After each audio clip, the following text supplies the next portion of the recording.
Congreso.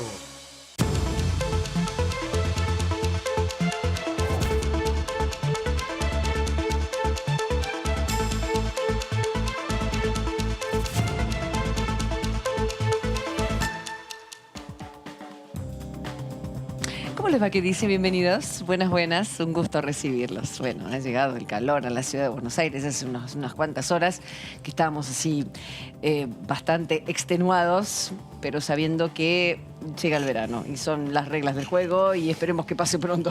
Eso sí, porque todavía nos faltan todo noviembre y diciembre para llegar a estos calores que en general los tenemos en enero. Así que, más allá de las cuestiones climáticas, nos alegramos que estés del otro lado, porque vamos a estar comentando muchos de los temas que entran aquí en la Cámara de Diputados, sobre todo lo que queda de la sesión, de la última sesión, antes de hacer una sesión que duró más de 20 horas, bueno, y lógicamente estuvo teñida por la sanción de leyes, otras que fueron giradas a Senado, pero leyes fundamentales como la ley de etiquetado frontal. Después estuvo la ley ovina, en situación de calle, oncopediatría, como para ir nombrando algunas de las cuestiones que vamos a ir tratando acá. Y además, proyectos nuevos que van entrando con altísimas autoridades que estuvieron hoy en Congreso. Pero ella la que trabajó mucho, como todos los que se sientan acá, nuestros parlamentarios divinos, es Laura Serra. Laurita. Hola, Karin, ¿cómo estás? ¿Todo bien? ¿Ya recuperada, amiga, de la cobertura de la sesión?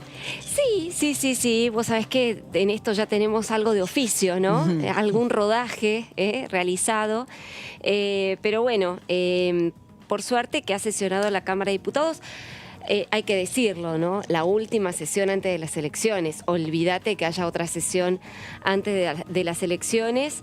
Después veremos cómo sigue la actividad parlamentaria una vez conocido el resultado de las elecciones legislativas, ¿no? Del próximo 14 de noviembre. Exacto. Sí, una sesión bastante larga, con mucho condimento político, sobre todo al principio de la sesión, con, bueno, cruces, chicanas, denuncias, pedidos de apartamiento del reglamento, etcétera, etcétera. Toda la parafernalia que ya nos tiene acostumbrada la Cámara de Diputados.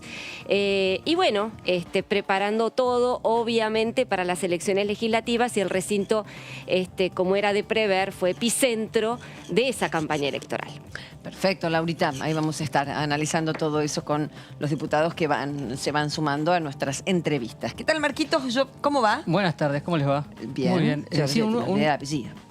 ¿Cómo? No, que te iba a decir el apellido y me corté. Perfecto. Adelante. Decilo, si querés. Giorgetti. Muy bien. Un saludo a mi abuelo. Claro que sí. Como decía Laura, una sesión larguísima que no le faltaron condimentos políticos al principio. Hemos asistido a una nueva utilización de un reglamentaria de lo que es en la sesión. A cambio de cuestiones privilegios hemos usado los pedidos de apartamiento, de reglamento, para hacer, obviamente, discurso de contenido político. Como en labor parlamentaria no se pusieron de acuerdo con la utilización de los primeros temas, de cómo iban a ser el orden de la sesión, la oposición utilizó los apartamentos de reglamento, que es pedir que se trate un proyecto en particular que no tiene tratamiento de comisión, y de esa manera instaló temas que le interesaban. La oposición intentó nacionalizar el tema mapuche, el conflicto en el sur, sobre todo al principio, y algún cuestionamiento a un funcionario en particular. Y luego, obviamente, aparecieron los proyectos que estaban en el temario, donde se destacó etiquetado frontal, que fue el que más tiempo demandó. Exactamente. Bueno, nosotros estamos con esto, los temas de coyuntura que vas a encontrar en los distintos portales pasan por la no declaración de Mauricio Macri, con toda una parafernalia extraña de ver, por el signo político, porque se ve más en la oposición. De hecho, uno de los funcionarios... Con muchos legisladores presentes. Sí, muchos legisladores. Lo acompañaron a declarar, cosa que no pudo ser porque, bueno, tenían que relevar de los secretos de Estado. Bueno, finalmente ya esto está en la Casa Rosada, el oficio que pide relevar a Macri del secreto de Estado. Esto por este lado. Pero son cosas que, de alguna manera, no van moviendo un poco la aguja.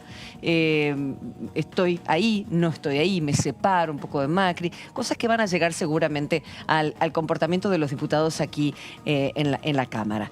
Pero esta mañana hubo acción con un proyecto que ha entrado, Laura. Sí, efectivamente, porque hoy estuvo presente el ministro de Ambiente, acompañado por parte de su gabinete. Estaba Máximo Kirchner también el jefe de bloque del oficialismo presente en la conferencia de prensa. Bueno, justamente dando a conocer una iniciativa que bueno, ha elaborado el Poder Ejecutivo, concretamente el ministro de Ambiente Juan Cabandier, que tiene que ver con la gestión de envases, ¿no?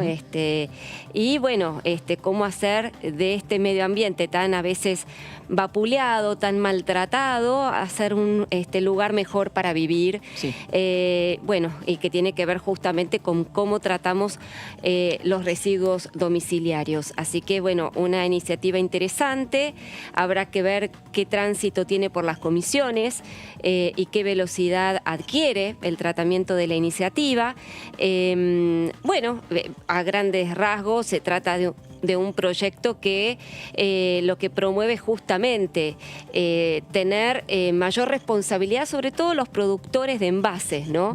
Mayor responsabilidad a la hora de fabricar y de disponer de estos envases que, digamos, hoy por hoy se están utilizando en la vida doméstica.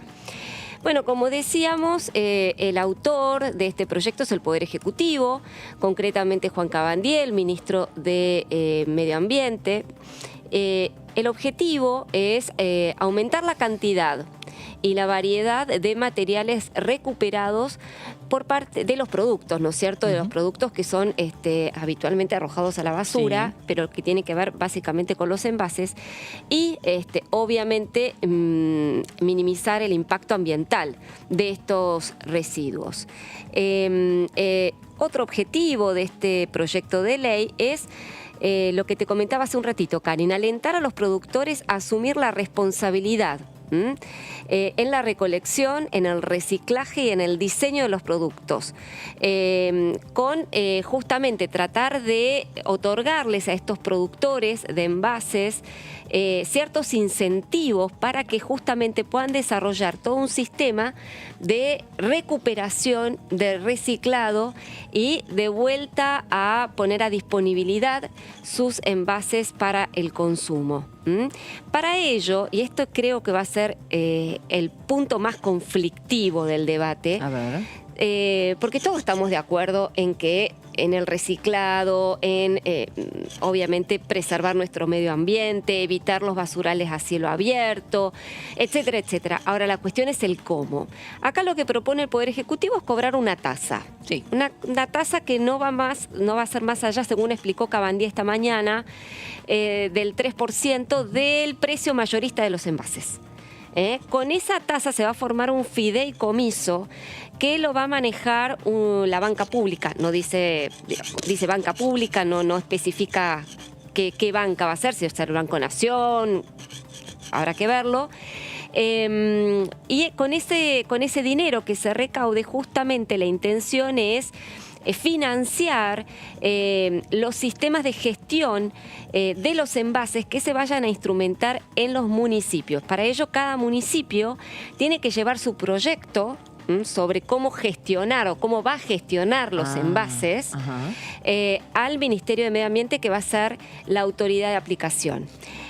Al mismo tiempo, se le otorga a los productores la posibilidad de que ellos mismos también propongan, también al ministro de Ambiente, al Ministerio de Ambiente, su propio sistema de recolección, de reciclado y de vuelta a disponibilidad de estos envases, ¿no es cierto? O sea, la intención es que los productores de envases se hagan responsables del destino, de reciclar, no solamente de recuperar los envases, sino también del reciclado y de vuelta a ponerlos en circulación, circulación estos envases, que no se desatiendan de este proceso que implica el consumo de determinados productos que vienen envasados. Bueno, toda una novedad. Esto se hizo con el trabajo me imagino, de todos los actores en situación. las empresas, ¿qué dijeron? Si es que estuvieron presentes, porque en definitiva son los que van a terminar haciendo este trabajo, que el municipio lo termina de completar, porque eso es interesante también, ¿no? Que cada municipio tenga la capacidad de gestionar de por sí junto con estos productores. Pero bueno, es un trabajo que se viene haciendo escuchando las necesidades del sector. Sí, sobre todo a todos aquellos que se dedican a el reciclado de la basura, a los que nosotros conocemos como los cartoneros, ¿no es cierto? Sí. Que se dedican justamente a la búsqueda de todo aquel material, entre ellos los envases plásticos, los envases de vidrio y de otro tipo, para su reciclaje. Estuvieron presentes algunos representantes de estas organizaciones civiles. No vi empresarios del sector, claro. ¿no? Sí, había mucha militancia, había gente del oficialismo, por supuesto. Van a aparecer cuando vaya avanzando, seguramente. Lo que pasó con etiquetado. Sí, y se organizó en la puerta del Congreso la marcha cartonera más grande del mundo. Así se anunció en las redes sociales y así se organizó. Mira. Y así se movilizó. Por eso también había tanto trastorno de tránsito en horario del mediodía aquí en la cercanía del Congreso. Una marcha muy masiva de los sectores, obviamente, que están interesados en esta ley, que no hay que desconocer. También juegan una interna dentro del Frente de Todos. Hay referentes sociales como Juan Graboy, que tiene un perfil siempre que discute internamente en el Frente de Todos y que esta ley le debe interesar muchísimo. Sí, porque de alguna manera lo que pretenden es también darle cierta estabilidad laboral a estos trabajadores. El detalle, sinceramente, no lo tengo del proyecto porque acaba de ingresar hace un ratito nomás, pero la intención es justamente darles mayores garantías laborales a todo este sector que Marcos recién mencionaba, ¿no? Al de los cartoneros, que los vemos usualmente en las calles de la ciudad, apilando todo lo que puedan rescatar de los residuos para ser destinados al reciclaje. Sí, ya hay toda una actividad que se fue formando de manera informal y que ya se desarrolla hace muchos años en cuanto a este tipo de reciclado de estos elementos que van a estar contenidos en este proyecto de ley. Sí, indudablemente que toda la cuestión de medio ambiente, el oficialismo está tomándolo como una bandera, ¿no es cierto? Por eso la presencia del jefe de bloque del oficialismo, Máximo Kirchner, en la conferencia de prensa. Toda la apoyatura de la bancada del Frente de Todos al proyecto de ley, que se suma a otras iniciativas que ya han sido aprobadas en la Cámara Baja y que justamente han tenido a la Cámpora y al Frente de Todos como principal impulsor. Así que bueno, vamos a ver qué tratamiento tiene este proyecto de ley, que indudablemente el objetivo es compartido por todos. Habrá que ver si el modo, las formas son acompañadas también. Hay que ver esta cuestión de la tasa. Seguramente va a generar algún chisporroteo entre las empresas que van a decir, bueno, vamos a tener que aumentar el precio de los productos en virtud de esta tasa que del 3%. Bueno, en fin, todos los argumentos que habitualmente esgrimen las empresas a la hora de justificar aumentos de precio. Decía esto el diputado Máximo Kirchner a propósito de este tema hace muy pocas horas. Era una ley que no le habían dado financiamiento y que logramos tener un financiamiento de esa ley a través de la Ley de Solidaridad, en principio, digamos, del gobierno del presidente Fernández, y después, obviamente, con el aporte solidario de quienes más tenemos para hacer frente a una parte de esta crisis que sufre nuestro país en particular y el mundo en general. Y hoy tenemos otra ley que también pone de manifiesto lo que muchas veces se quiere ocultar, en el mejor de los casos y en el peor, estigmatizar. Yo creo que si hay algo que nos debemos todos en Argentina es dejar de estigmatizar a los sectores que más han sufrido siempre las crisis en nuestro país, y que no solo viene esta ley a proteger a quienes llevan adelante tan noble actividad todos los días, sino también a promover que esa actividad que llevan adelante sea mucho más ¿cómo decirlo? Que sea mucho más, que le sirva mucho a nuestra gente. ¿Qué poder? Bien, es como de qué manera ligan lo necesario de regular una actividad que ya está funcionando muy bien en muchos municipios. Son ejemplo de cooperativismo, de organización y de que se puede obtener dinero a partir de este trabajo. Claro, hay toda una puja con recolección de residuos que, bueno, se va a ir dirimiendo a medida que esto vaya teniendo su lugar, como lo propone este proyecto de ley. Federovisky, no recuerdo exactamente, es secretario, no, ministro, claro. Es el viceministro. Sí, viceministro, pues ministro Escabandía exactamente. Decía lo siguiente con este tema también. Nosotros tenemos que salir de la lógica testimonial y pasar a una política pública que tenga escala. Y eso significa que en el país, en su conjunto, los residuos se recojan de una determinada manera, se reciclen de una determinada manera y se evite que haya basurales a cielo abierto y que se reduzca lo más posible la cantidad de residuos que van a los rellenos sanitarios. Y en este caso lo que estamos haciendo a través de este proyecto es instalar una política pública.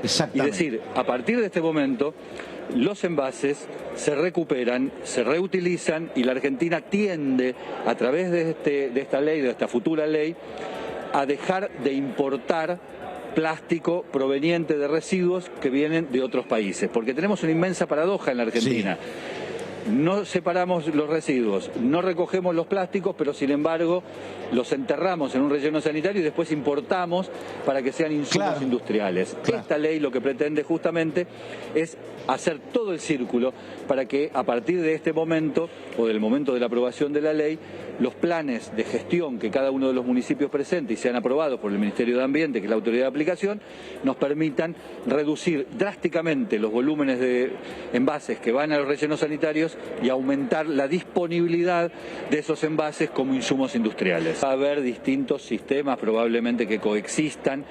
Probablemente también esos sistemas sean de cada uno de los municipios. Cada uno de los municipios va a tener que presentar un sistema de gestión ante el Ministerio y se aprobará ese sistema de gestión y a partir de allí se detallará cómo se aplica, si es con una bolsa, con un contenedor o lo que sea.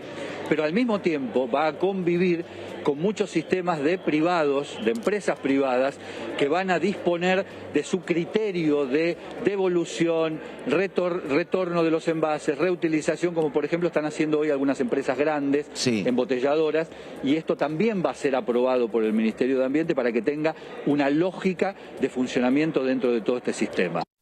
Buenísimo, Sergio. Yo lo veía en el programa de Teniente TV Pública de Ambiente, un hombre que está muy formado en todos estos temas y que, bueno, ahora nos da la pauta de que se hagan cargo, claro, aquellos que están produciendo en lo que es la incorporación del plástico a la vida cotidiana, en la economía circular. Así lo decía Fagioli también, el diputado. La ley de envases lo que viene a hacer es acompañar el proceso de reciclado y de cuidado del medio ambiente. Es una iniciativa de nuestro Ejecutivo Nacional, de nuestro Ministerio de Ambiente, de nuestro ministro Escabandía, una iniciativa sin dudas importante. Recién ustedes contaban el detalle de la ley, va a permitir esto acompañar a los trabajadores cartoneros y recicladores, nos va a permitir seguir desarrollando experiencias tan importantes como lo es los sistemas locales de reciclado y sobre todo trabajando fuertemente con medidas ambientales que nos permitan cuidar nuestra casa común, ¿no? Produce un problema gigantesco y sobre todo porque los que introducen esos plásticos al mercado no se hacen responsables luego de resolver la contaminación. Entonces lo que estamos tratando de generar acá es que se construya una tasa a todos los envases y que a partir de esa tasa que va a ir un fideicomiso se lleve adelante la ejecución de los sistemas locales de reciclado, acompañando también a las cooperativas que ya vienen haciendo el reciclado para poder hacer el reciclado de todos esos plásticos. El objetivo también es tratar de que las empresas dejen de introducir plásticos y generar contaminación y empiecen a trabajar el vidrio o plásticos retornables, para poder cuidar la casa común y también fortalecer y acompañar a los trabajadores de la economía popular, a los cartoneros, en ese proceso tan importante que llevan adelante cotidianamente, que es básicamente garantizar el reciclado en la Argentina. ¿Qué porque es todo un mundo, ¿no? Es todo un mundo. Vamos a escuchar al diputado Leonardo Grosso, también ustedes saben que es también un hombre que se encarga de trabajar y en profundidad todos los temas ambientales. De hecho, es el presidente de la comisión, es el presidente de la comisión, exactamente, y que destacó el trabajo que se hizo con aquellos que ya están en este trabajo, en este negocio, cartoneros y cartoneras. Así lo decían.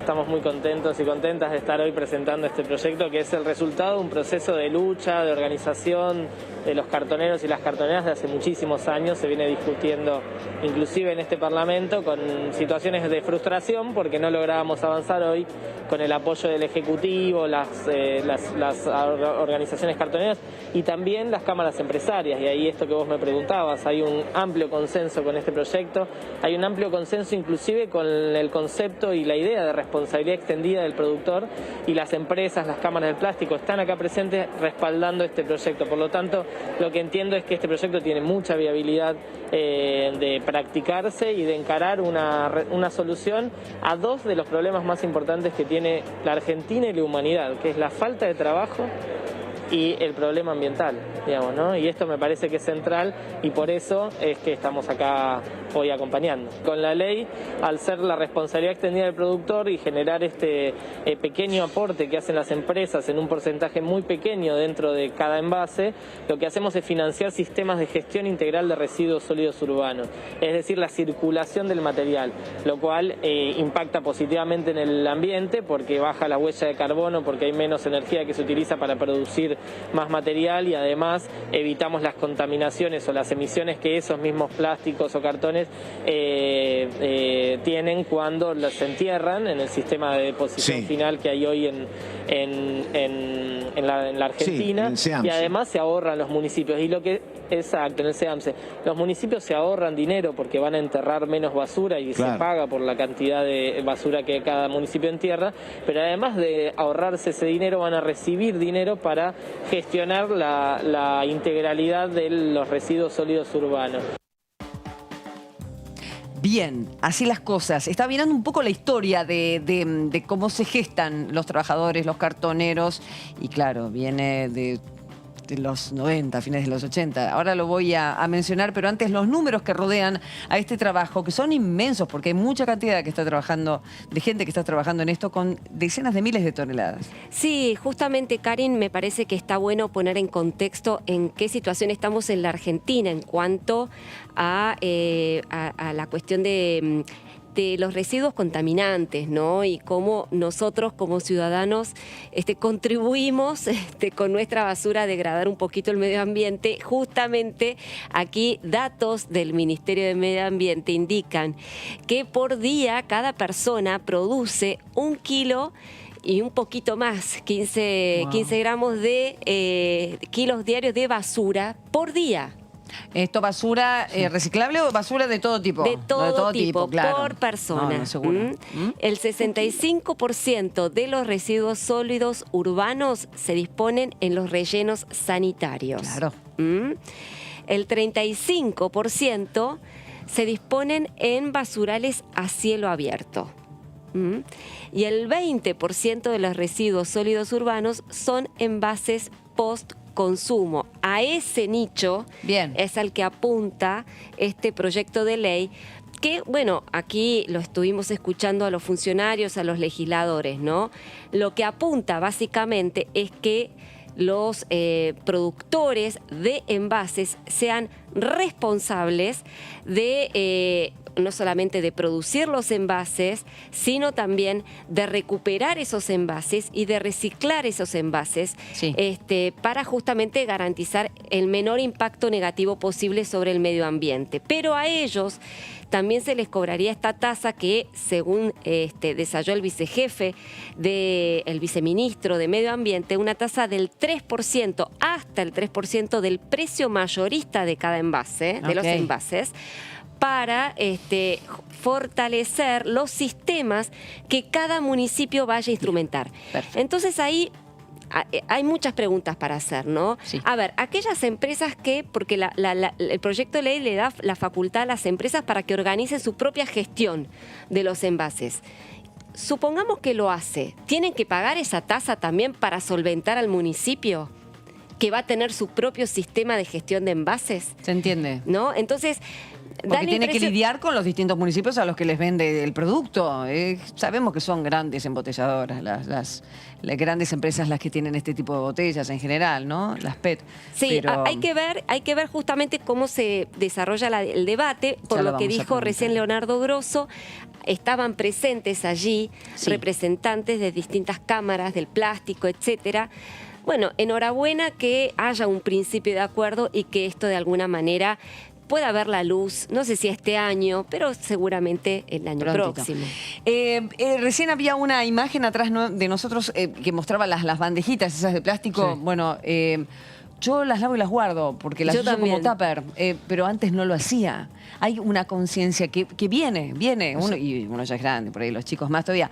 O esta historia que en la pandemia nos hizo cada uno tener la botellita, hizo que bajara, entre otras cosas, las botellas unitarias de plástico, que son las peores. Sí, hay cosas que vamos incorporando. En mi caso, mi pareja, no sé dónde leyó, pero lo incorporó y se hace habitualmente en mi casa, los films de plástico que se usan para dividir la comida en el freezer, se reciclan, se lavan, se secan y se vuelven a utilizar, no se tiran. Son como de papel medio manteca, no el film que lo pones y se pega.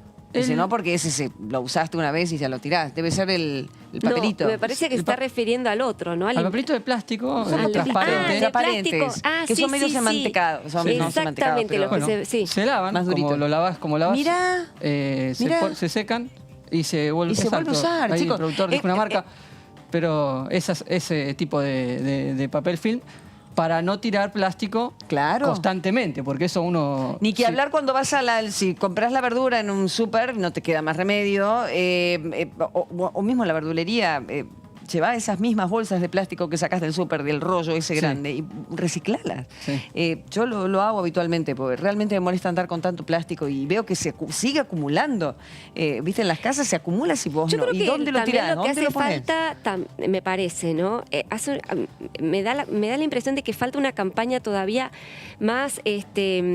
más fuerte, más sistemática de concientización sobre la división de los residuos en casa. Sin hablar, pero lo que pasa es que si no te llega el camión como corresponde, después te lo ponen en el mismo lugar. Pero vos por lo menos empezá a tener la disciplina de tener 2 tachos de basura en tu casa. No, yo al menos lo tengo 2 tachos. Uno para los residuos sólidos que digamos que son orgánicos y otros que son para reciclar. Uno aporta el granito de arena. Seguro. ¿no? Y después, que para reciclar tiene que estar limpito también. Exactamente. Se ve mucho en los edificios públicos. Aquí en el Congreso se ve los tachos divididos y se ve bastante más en Ciudad de Buenos Aires que si uno se aleja, distintos municipios de la provincia de Buenos Aires, incluso otras provincias, ¿no? Se ve menos eso. Exactamente. Hay en las escuelas, no sé si, bueno, ya tus chicos están más grandes, las botellas del amor, les decían. No sé por qué esa denominación, muy tierna, por cierto, las botellas de agua y adentro los papelitos más chiquitos, de plástico, de golosinas en general, o de galletita, ahí todos adentro y se van llenando, y hasta te digo, es hasta decorativo en tu cocina, tener varias botellas, pues las llevas todas juntas y las tiras donde corresponde. ¿Cuánta gente trabaja? La Federación de Cartoneros, por ejemplo, nuclea a 145 cooperativas y unidades productivas y a unos 17.000 trabajadores organizados.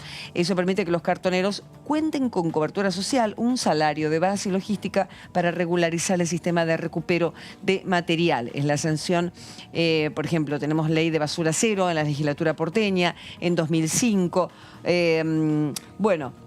Hay distintas provincias que tienen lo propio, ¿no? En definitiva, con respecto a la basura. Hay una ley también en la ciudad de Buenos Aires, reconoce como servicio público los servicios de higiene urbana, incorpora a los recuperadores de residuos reciclables, la ley 992, y decíamos que es un oficio que en el país básicamente empezó a fines de los 80, en los 90, se hicieron más numerosos y allí empezaron el movimiento cartonero. El promedio diario de residuos por persona alcanza el kilo, como decía Laurita, 18 millones de toneladas anuales en el país.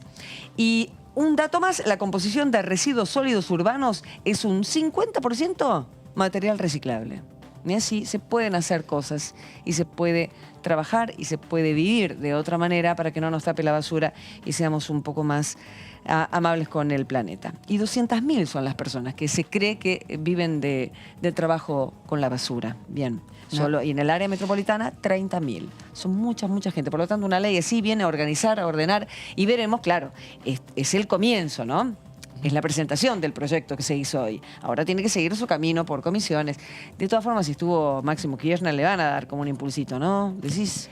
A ver, Karin, todo indicaría que sí, pero viendo un poco los antecedentes, estamos esperando la ley de humedales, que también tenía... Que está en la campaña, impulso. ¿viste? La vi en un video del Frente de Todos. está. Ley de humedales ya, sí. piden, Yo digo, sí. bueno, está mucho ya, sí, pero no está bien, no están poniendo. Me da la no impresión están de que ingresando. hay mucha bandería político-electoral Sí. detrás de esa norma, pero todavía tiene bastantes obstáculos para llegar al recinto. Sí. La llave la podría tener el oficialismo, el Frente de Todos, sin embargo no ha hecho de la ley de humedales una bandera como sí lo hizo con la ley de etiquetado frontal. Claro. Y eso es llamativo. Por eso me preguntás, ¿y este proyecto de ley debería...? Y sí, digamos, uno ve este tipo de actos, ve las presencias y naturalmente uno diría, sí, debería salir mañana el proyecto de ley. Sí. Pero muchas veces pasa de que, bueno, el debate genera idas y vueltas, lobbies de uno y otro lado, lo que hace demorar, en definitiva, la sanción de la ley. Bien. Pero bueno, son las reglas de un Congreso como el nuestro, que justamente, se jacta de ser plural y de contemplar todas las voces. Habrá que ver cómo termina el proyecto y si no sufre modificaciones. Es Marquitos quien continúa y algo sobre... Cambiando rotundamente de tema. rotundamente de tema y de cámara. Exactamente, porque vamos a anticipar algo que está pronto a llegar aquí a la Cámara de Diputados, por algo que se está desarrollando en la Cámara contigua, la de Diputados, que es la de Senadores, que está teniendo sesión en este momento. Comenzó a las 3 de la tarde la sesión, y uno de los temas que va a tratar en este plenario el oficialismo es un proyecto del senador Carlos Caserio, del Frente de Todos de Córdoba, que lo que busca es introducir cambios, modificar la ley de impuesto de bienes personales, y tras esa media sanción obviamente estaría llegando aquí a la Cámara de Diputados. Lo que hace este proyecto es modificar el artículo 24 de la ley de impuesto a los bienes personales, y lo que busca es actualizar el mínimo no imponible de dicho gravamen. Aquí se dio una discusión técnica en la comisión cuando se discutió este proyecto impulsado por el oficialismo, porque se supone que los proyectos de impuestos tienen que tener como cámara de inicio la Cámara de Diputados. La interpretación que acordaron tanto oficialismo como oposición por la necesidad de avanzar con este proyecto es que no es un proyecto que crea un impuesto nuevo, sino que lo modifica. Entonces daba lo mismo la Cámara de inicio, y por eso continuaron, dieron dictamen, y se estará tratando en el día de hoy en la Cámara de Senadores. Haciendo esta salvedad técnica, vamos al contenido del proyecto. ¿A cuánto pasarán los montos según la propuesta del oficialismo en cuanto a bienes personales? No estarán alcanzados por dicho impuesto los bienes cuyo valor en conjunto sean igual o inferior a 8 millones de pesos. Desde el 2018, por este impuesto pagan todos los que tienen como mínimo 2 millones de pesos. Es decir, un aumento de casi 4 veces el mínimo no imponible, valuado en pesos, que obviamente ha quedado totalmente desdibujado ¿Esto por es la todo inflación. solo por inflación o alguna otra cosa más? ¿Cómo? ¿Estos montos quedaron desactualizados por inflación o alguna otra...? Son en pesos. Sí. Quedaron muy retrasados, como ha pasado con numerosos... Llegasen enseguida. Sí, con numerosos aumentos, impuestos que no tenían cláusulas de actualización automática. Además, lo que también aumenta es de 18 millones a 50 millones el valor de los inmuebles declarados como vivienda, que quedarán exentos. Aquí también un aumento de casi 3 veces el mínimo para los inmuebles, y la novedad sí es que va a incluir una cláusula de actualización automática que se dispara en diciembre. Última consideración sobre el proyecto, y también vamos a hacer mención a algo que acaba de pasar en el Senado. Esta iniciativa se suma obviamente a todo lo que ha sucedido este año con ganancias y con monotributo, y con el alivio fiscal que ha sancionado la Cámara de Diputados en la última sesión. Y uno de los primeros pedidos de apartamiento que realizó el bloque del Frente de Todos en la Cámara de Senadores en la sesión que comenzó recién a las 3 de la tarde fue tratar sobre tablas el proyecto de alivio fiscal que sancionó la Cámara de Diputados este último martes. Y Juntos por el Cambio pidió mayor tiempo para poder evaluar el proyecto, que obviamente, recordemos, es de autoría del presidente de la Cámara de Diputados, Sergio Massa. Por eso no se ha tratado en esta sesión. Hay que recordar que obviamente no tiene tratamiento de comisión en el Senado y que no es que la oposición se opone, sino que quiere seguir con el tratamiento en comisión y que después posteriormente llegue al recinto de la Cámara Alta para que sea convertido definitivamente en ley. ¿Se viene algún otro proyecto relacionado con lo impositivo o con ciertos ajustes? Un dato sobre lo que acaba de mencionar Marcos que me parece interesante de acotar. La Oficina de Presupuesto del Congreso emitió hace nada, apenas un par de días, un informe sobre el impacto fiscal que va a tener esta iniciativa que se va a aprobar en el Senado de la Nación. ¿Por qué? Porque obviamente estás dando un beneficio, estás subiendo el mínimo no imponible, ergo va a haber muchos más contribuyentes que van a dejar de pagar el impuesto a los bienes personales. Eso implica que el Estado va a dejar de recaudar, lógicamente. ¿Y cuánto va a dejar de recaudar? Según la OPC, el impacto fiscal, el costo fiscal de este proyecto de ley se estima en 43.187 millones de pesos. Hay que tener en cuenta que este proyecto o que este tributo es coparticipable, con lo cual no solamente deja de recaudar el Tesoro Nacional, sino también van a ver disminuidos sus ingresos a las provincias. Así que pongámoslo también en contexto. Se trata de un proyecto de ley presentado en campaña electoral por el senador Carlos Caserio. Carlos Caserio es un hombre de Córdoba que busca renovar su banca por Córdoba. Que la tiene muy difícil. La tiene, sí, realmente muy complicada. Por eso, de alguna manera, esta martingala realmente incomprensible de tratar un proyecto de ley impositivo en el Senado de la Nación.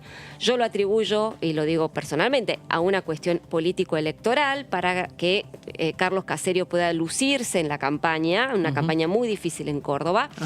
Si bien es un proyecto muy necesario porque los valores han quedado desactualizados absolutamente, pero lo cierto es que se da en este contexto. En este momento. En claro, este contexto en el que, bueno, se está desatando una fuerte puja en Córdoba para ver si Carlos Caserio puede o no renovar su banca ahora en noviembre próximo. Es muy interesante lo que mencionás y la estrategia que tampoco quedó, digamos, Juntos por el Cambio no pudo oponerse a esto en este contexto, claro, donde una de sus banderas electorales es justamente que bajen los impuestos. Sí, convengamos que también había Juntos por el Cambio, mientras fue gobierno, bajó muchísimo también el tema de... hizo al revés, impuestos a los patrimonios. Exactamente, hizo al revés de lo que está haciendo ahora el oficialismo, ¿no? Este es un impuesto realmente progresivo, ¿no? Es al que más tiene, más grava. Quedaron muy desactualizados los montos, bueno, perfecto. El tema es que en un contexto de presión tributaria muy alta como la que tiene la Argentina, sinceramente es necesario, como han dicho muchísimos legisladores a lo largo de numerosas entrevistas que hemos hecho en Diputados TV, es necesario hacer una reformulación del sistema tributario, no cabe la menor duda.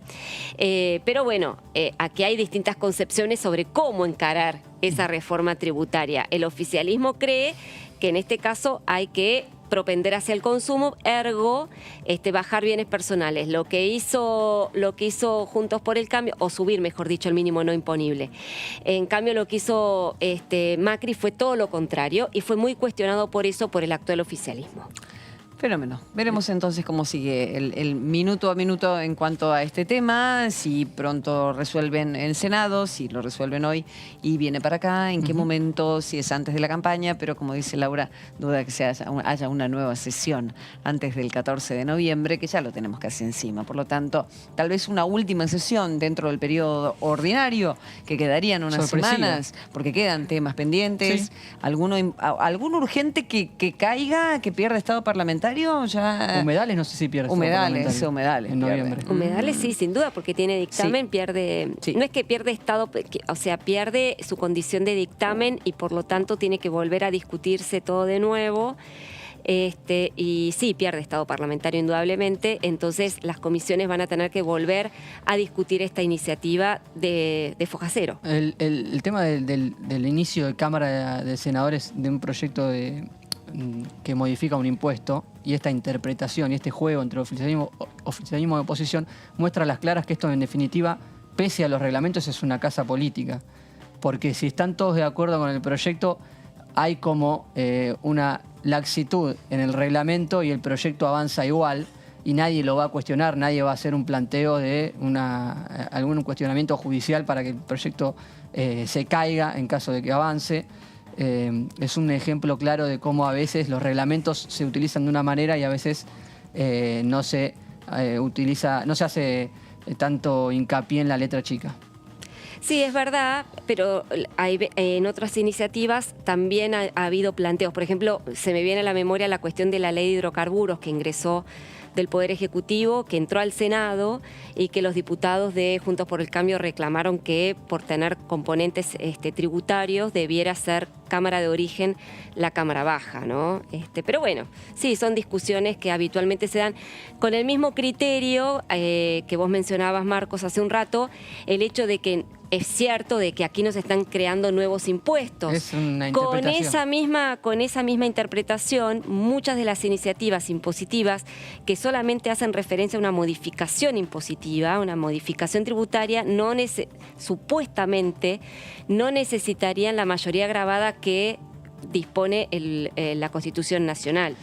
Y entonces, bueno, al ser una modificación impositiva, los legisladores de alguna manera han acordado que solamente se aprobase con simple mayoría, ¿no? Así es. Pero bueno, como dice Marcos, son estas cuestiones reglamentarias que cuando convienen a unos fácilmente se ponen de acuerdo porque en otro momento les convendrá a los otros. Es así el juego democrático en esta alta casa de debate, en donde juran también nuevos diputados de la Nación, entre ellos, aquí lo vemos, Gustavo López. Gustavo López, juráis por la patria, desempeñar fielmente el cargo de diputado y obrar en todo de conformidad con lo que prescribe la Constitución Nacional. Sí, juro. Si así no lo hicierais, la patria os lo demanden, lo invito a ocupar su banca. Bueno, ahí está ese momento, ¿no? Es un gran momento, si bien es por un tiempito nada más. Pero es un momento muy emotivo para los que hacemos política hace tantos años, sí. En mi caso desde la escuela secundaria en el año 73, digo, y que abrazamos esto como una vocación no profesional, sino como querer cambiar el mundo. La verdad que llegar a un lugar de representación popular es la máxima distinción que uno puede tener.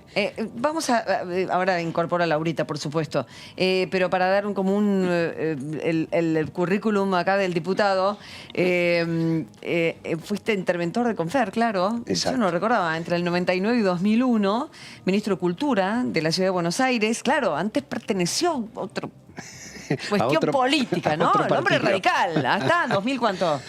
2008. Y yo diría así, 2007, 2008. Después, en 2008 ocupaste el cargo de subsecretario de Presidencia de la Nación, ya con Cristina Fernández de Kirchner, y ahora como vice del ENACOM, de lo que era Confer antes. Sí, sí, estoy de licencia. El presidente Alberto Fernández me otorgó licencia hasta el 10 de diciembre para ocupar la bancada.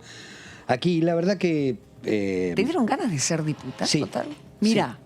Sí, por esta cosa de... es un lugar de representación. Yo creo que la representación política, obviamente presidente de la Nación, gobernador, diputado, senador, es la máxima aspiración a la que uno puede llegar, uno puede tener, es representar a tu pueblo, en este caso el de la Ciudad de Buenos Aires. Cargos que se acceden con votos, exactamente. Exactamente. Sí. Entonces, la verdad que no lo dudé, lo que hice fue pedir permiso porque tenía 4 años en el ENACOM. actividad que me encanta, que se puede hacer mucho, que quiero hacer muchas cosas, pero dije, bueno, es una licencia, asumo como diputado, vengo en representación del pueblo de la ciudad, y bueno, y presentaremos proyectos digo, ya venía yo trabajando como vicepresidente del ENACOM con varios diputados, sobre todo en temas que tenían que ver con la comunicación. Obviamente, como abogado y periodista, por supuesto. Exacto. Y entonces, bueno, ahora puedo firmar alguno de esos proyectos que veníamos trabajando desde el Ejecutivo, lo puedo firmar en el Legislativo. Estamos bien. ¿Qué iniciativas está pensando en presentar, diputado? Mira, hay una, perdón que te tuteé. No, por favor. Hay una que la habíamos conversado con el diputado Carro, que él ya la firmó, y que tiene que ver con la industria audiovisual.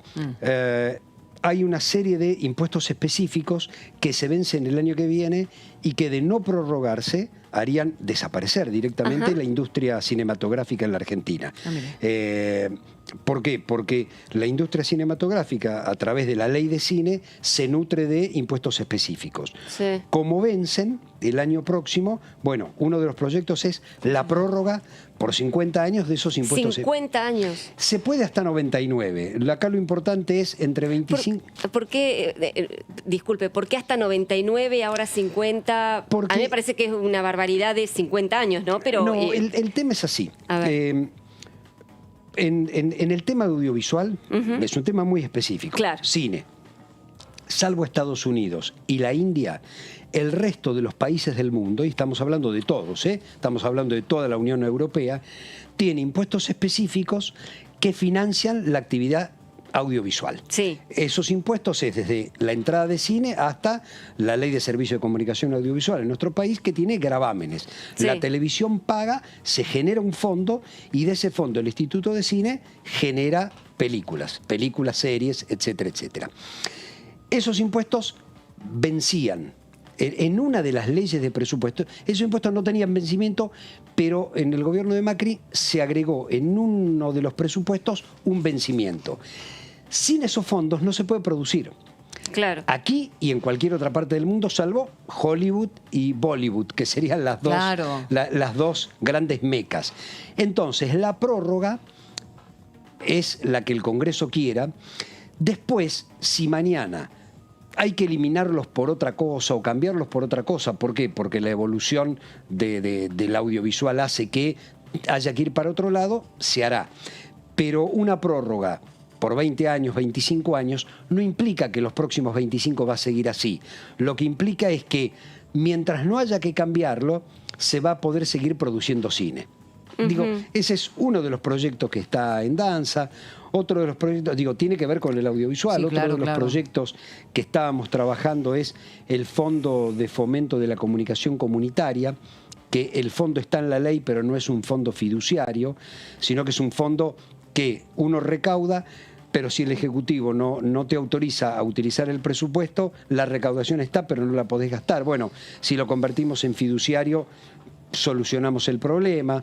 Es algo que quedó pendiente de una ley que no se hizo. Bueno, y otras cuestiones como, por ejemplo, grabar las plataformas. Hay se está trabajando. Hoy los consumos culturales se corrieron de la televisión abierta y de la televisión por cable a las plataformas, y como la ley que tenemos tiene 12 años, no existían las plataformas cuando se sancionó la ley. Bueno, pero hoy no hay un impuesto que grava, a las plataformas. Usted se refiere a las streaming, a las Netflix y... Solo IVA. Pero nada de eso va a un fondo de producción audiovisual. Hay un acuerdo general... Perdón, ¿y le alcanza el dólar oficial? ¿Cómo era eso? Sí, está en dólar oficial. ¿Está en dólar oficial? Sería una parte del IVA, podría ir al fondo que se destina hoy al cine para el audiovisual. Ajá. Es decir, no habría un sobrecargo de impuesto a las plataformas. No habría. O sea, que sobre lo que se grabaría, sobre lo que se está actualmente grabando a las plataformas con el IVA, se sacaría un porcentaje para destinarlo a la producción audiovisual. Así sería el proyecto. Exactamente. Es una de las cosas que se están discutiendo. No, por supuesto. A ver, y esto no es solo en la Argentina. En este momento, toda la Unión Europea estableció ese gravamen, Francia, estableció un mínimo. Ahora no recuerdo exactamente si el mínimo es del 5%, y algunos países a ese mínimo le han agregado otras cosas más. Es decir, la cuestión de la cultura es identitaria, la producción audiovisual es identitaria. En el mundo, vuelvo a repetir, salvo estos dos países, se necesitan de leyes especiales para que pueda haber producción, porque si no, la producción sería de 4 o 5 películas por año, y acá estamos hablando de 150, 120, 130 que produce la Argentina. Y como lo que está grabado por la ley es lo tradicional y no lo nuevo, porque cuando se hicieron las leyes estas plataformas no existían, bueno, se está pensando en de qué otras formas podemos seguir produciendo cine, y además no es solo producir, es establecer lo que se denomina cuota de catálogo. Esto es cuando uno entra a Netflix, a Amazon, en los países europeos tienen obligación de un porcentaje de películas ofrecerlas en el primer menú, por llamarlo de alguna manera. Bueno, esto es lo que se podría trabajar. Bueno, eso está bueno, porque uno es vago en ese punto y por ahí se queda con... Jamás hay que quedarse con lo que te ofrecen y te quieren vender y que veas, pero a veces uno cansado pone lo primero que ve. Pero hay mucha más variedad, al menos en lo que es Flow, por ejemplo. Sí, sí, sí. En la plataforma incorporaron una variedad de cine nacional y acá interesante. Lo importante es que se siga produciendo, que se pueda ver, que se vea en todo el país y que se pueda exportar. Bien. Entonces, así como la música resolvió el tema, hasta hace pocos años uno lo escuchaba por CD y ahora prácticamente no existe, tal cual. Pero los músicos siguen cobrando porque, bueno, las plataformas comienzan a pagar los derechos de autor y de intérprete. Empiezan a producir también, eso también, empiezan a producir. Y empiezan a producir. Lo mismo está ocurriendo con el audiovisual. Claro. Tenemos leyes que son muy buenas, pero que reflejan una realidad de hace 10, 15 o 20 años. Claro.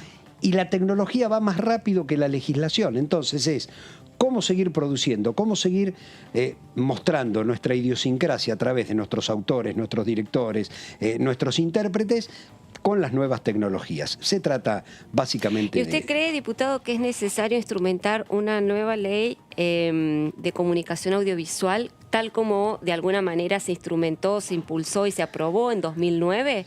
Y a título personal, yo creo que hay que ir hacia una ley convergente. Entonces, mientras no existan condiciones, es decir, acuerdos políticos, para que haya una única ley convergente, me parece que en el mientras tanto, algunas cuestiones que tienen que ver con la producción, con el trabajo, con la posibilidad de mostrarse, me parece que esas sí se deben ir sancionando. Por eso digo, bueno, si no hay condiciones de discutir una ley convergente, bueno, podemos hacer modificaciones que permitan seguir produciendo. Porque si no, uno dice, bueno, ¿y qué va a pasar con la industria audiovisual argentina dentro de 5 años si lo que recauda no está grabado y lo que está grabado deja de recaudar? Bueno, ¿muere el cine? No, tenemos que ir actualizándolo. Pero las leyes de comunicación hacen a la calidad de la democracia. Yo creo que es un tema que se discute en el mundo.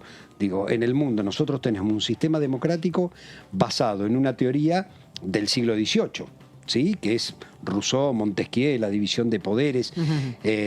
Hemos ido actualizando nuestra Constitución. Hoy tenemos empresas más poderosas que los países. Bueno, habrá que ir buscando mecanismos para actualizar normas de manera tal que, los sistemas de representación democrática tengan la última palabra y no lo tengan los intereses corporativos. De las empresas que mandan todo, ahora Facebook que te cambia el nombre y te digita absolutamente todo lo que claro, pero eso no está grabado hoy por hoy, ¿no? No, pero no es solo grabado, en realidad, hay nuevas tecnologías. Se está discutiendo mucho en el mundo cómo, desde el principio de la libertad de expresión, esas nuevas tecnologías se transforman en una herramienta a favor de los sistemas democráticos y de la libertad de expresión y no como manipulación de la opinión pública. No es que nos pasa a nosotros, le pasó a Inglaterra con la elección del Brexit. Digamos, y no lo pudieron resolver aún. Claro. Digo, ¿por qué todavía no fuimos capaces de crear o de tener un sistema estatal que se intentó? Y yo trabajé en TV Pública y sé el valor que hay allí, de gente que sabe mucho, que hace muchos años está, y otras que, bueno, están mucho tiempo. Una BBC, por ejemplo, que sea estatal, no, TV Pública es del gobierno que está a cargo. Mira, porque siempre está esa relación. Y es una picardía, cumple 70 años nuestra televisión pública. Estoy de acuerdo con vos. Nuestra televisión nació gubernamental, no estatal. Exacto. La Ley de Servicios de Comunicación Audiovisual... Perdón, discurso de Evita, ¿no? Estás hablando de lo del Exacto, discurso de 1951. Por eso 70 años este año. Exacto. La BBC es un sistema público no estatal. Digo público no estatal porque es público, pero interviene la sociedad civil. Sí. El resto de los sistemas europeos son públicos estatales. España, Francia, Italia, Alemania, Países Bajos, son sistemas públicos estatales. La Ley de Servicio de Comunicación Audiovisual creaba un sistema público estatal con mayorías y minorías parlamentarias y de la sociedad civil. Sí. Al cambio del primer gobierno, volaron todos sin respetar lo que significa, porque es cultural el tema, lo que hubiera significado, bueno, a ver, no importa quién gobierna, claro. Lo importante es, si esta persona fue elegida por 4 años, cambia a los 4. Y cuando cambia, no cambió el gobierno, pero cambian las personas. Esto ocurre en el mundo y esto es así. Yo recuerdo cuando estaba en el Confer, hace 20 años exactamente, viajé a Francia y el que era el presidente del organismo regulador era una persona que venía de la izquierda más radical. Y el presidente de Francia era de la derecha. Y cuando yo, asombrado, le pregunto, ¿cómo es posible esto? Y me dice, a mí me eligieron por 5 años. Claro. Más allá de quién esté nadie se debe asombrar. Claro. Y además, él no aplicaba una política de izquierda o una política de derecha. Aplicaba las leyes que el Congreso había sancionado. Que regían para la institución pública. Exactamente. Entonces, digo, eso es cultural. Claro. Creo que hay que hacer el esfuerzo y lograrlo. Digo, hay que hacer el esfuerzo y lograrlo. Pero nadie lo hace. Y entonces tenemos televisión pública a gusto y piacere del gobierno de turno. Entonces tenemos... Muy interesante, porque hay gente que entró con Ibarra, hay otra gente que entró... No, claro, hay gente que entró en varios los gobiernos que se van. ¿En qué sentido lo digo? Han nombrado directores de la oposición y hay directores del oficialismo. Bueno, yo creo que hay que darle tiempo para que esto sea así. Digamos, si cada Pero me 4 refiero años más que todo al contenido, ¿no? De lo que uno puede ver por la televisión pública. Que hay veces que está sesgado por el gobierno de turno. No, sin hablar ni del kirchnerismo ni del macrismo, que uno habitualmente, digamos, quiere ver, uno prende la televisión pública, ve la televisión pública y ve contenido oficialista. Mira, no ve un contenido abierto y plural. En estos 38 años de democracia hemos tenido buena y mala televisión pública. Digo, tuvimos momentos de excelente televisión pública y tuvimos momentos, digo, la apertura democrática, donde estaba María Herminia Avellaneda, María Elena Walsh. Digo, tuvimos momentos excelentes de televisión pública y tuvimos momentos, cada uno lo califica como quiere, malos o muy comerciales o muy sesgados de televisión pública. Recuerdo, bueno, hablar. Entonces, a lo que voy es, fue bueno, fue malo, en el mismo esquema jurídico, por decirlo de alguna manera. Sí. Claro. Entonces, estando hoy vigente un nuevo sistema jurídico, es decir, en este momento hay representantes de oficialismo y oposición en el directorio. Entonces, yo hoy no veo un tinte sesgado. Digo, ayer fui a la televisión pública y estábamos un diputado del Frente de Todos, que era yo, y una diputada de Cambiemos, en un reportaje con un muy buen diálogo, obviamente con miradas diferentes y con un muy buen diálogo. Me parece que hay que darle tiempo, pero además de darle tiempo, tenemos que saber que debemos ir hacia esa televisión pública donde no importa el gobierno, sino que se mantenga un equilibrio. Entonces, y después debe discutirse en los directorios. ¿Tiene que haber programas políticos? El directorio puede decir sí, no. Si es sí, bueno, puede haber de 2 colores distintos en la RAI, la RAI 1 tiene un color, la RAI 2 tiene otro, la RAI Bueno, tiene... en el macrismo no sabía. se jactaban de que Eve seguía con su programa, ¿te acordás? Claro. Desde ese lugar, pero es verdad, hay que ponerse de acuerdo en la tónica y además que se le hay quiere que darle dar. tiempo a las instituciones. Bien. Bueno, no la tuvo la institución, el tiempo. La ley lo establecía y no la tuvo. Yo creo que hay que darle tiempo y el cambio es cultural. Gustavo López, claro que lo conoces, periodista, lógicamente de muchos años, y es vicepresidente del ENACOM, vicedirector, ¿cómo se dice? Vicepresidente. Vicepresidente. En licencia. De licencia, pero le vamos a preguntar y mucho si te va a aumentar el celular. ¿Qué te parece? ¿Te quedás después de la pausa? Entre otras cuestiones aquí con el diputado. Ya volvemos.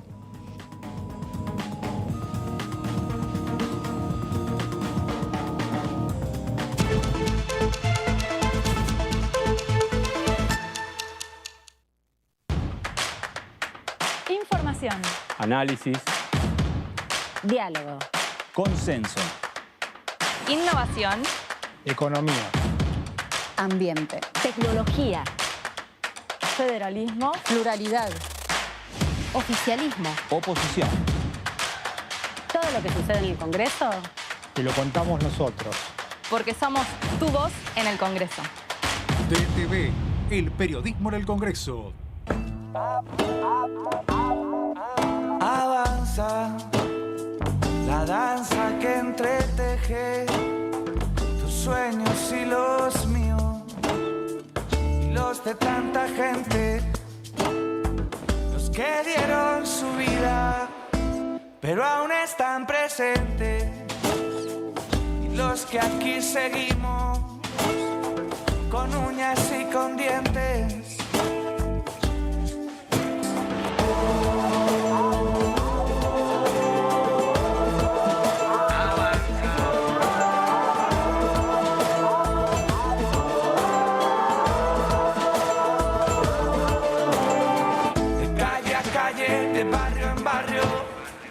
Cuerpo a cuerpo, de plaza en plaza, avanza. Si tú también lo sientes,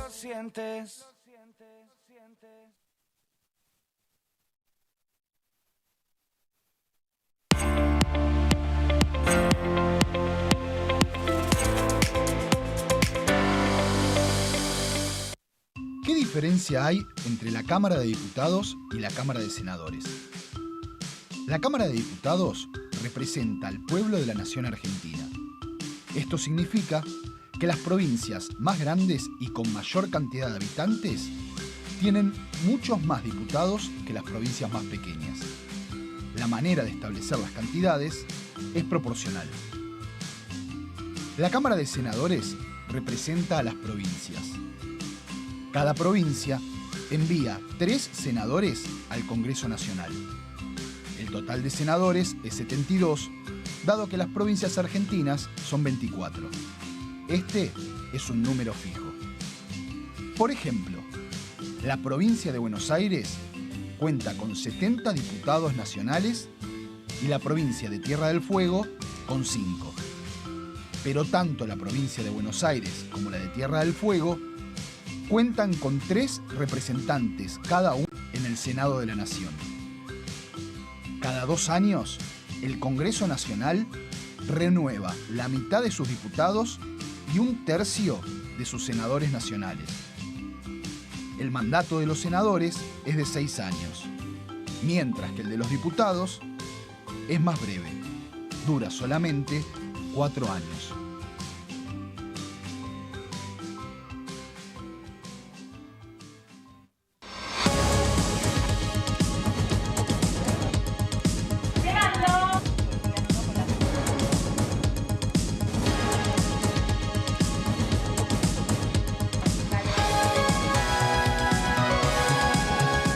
Sucede acá, te lo contamos nosotros, porque somos tu voz en el Congreso.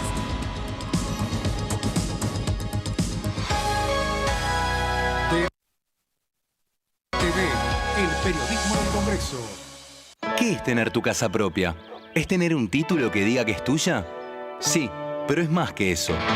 Es saber que vos y tu familia van a tener un lugar al que puedan llamar casa. Y a partir de ese momento, todo cambia. Los mates van a tener un sabor único. Las pastas van a ser más ricas que nunca. Y las noches en familia más divertidas. Por eso lanzamos Casa Propia, un plan nacional de vivienda para que cada argentino y argentina pueda tener su casa. Conoce más en argentina.gov.ar/Casa Propia. Casa Propia es construir futuro. Reconstrucción Argentina. Ministerio de Desarrollo Territorial y Hábitat. Argentina Presidencia. ¿Qué tal? ¿Cómo les va? Bienvenidos. Yo con mucha más fe en que la sociedad vea o se vea representada por los actores antes que tal vez los actores lleven sus propias ideas a esa mesa. Hay que sentarse, hay realidades internacionales urgentes que hay que atender, hay que generar una representación argentina como país afuera, hay que mandar a la selección nacional afuera. Es muy apresurado empezar a debatir hoy cuando no tenemos todavía los resultados. Las elecciones se tienen que dar. Creo que los hechos concretos dirán seguramente cómo se puede avanzar. Creo que es un espacio donde bueno, la política debe estar a la altura de las circunstancias para plantear temas no solamente que interesan al gobierno, sino que también interesen a todos los ciudadanos. DTV, tercera edición, de lunes a viernes. Con Ahora 12 podés seguir comprando en 3, 6, 12 y hasta 18 cuotas fijas en todo el país. Ahora 12. Para más información, ingresá en argentina.gov.ar/ahora-12. Reconstrucción Argentina. Argentina Presidencia.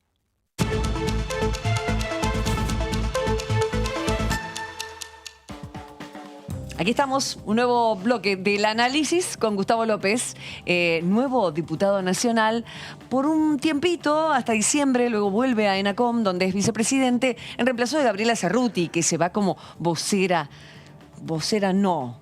Portavoz. Porque la escuché en la radio diciendo la diferencia entre vocera.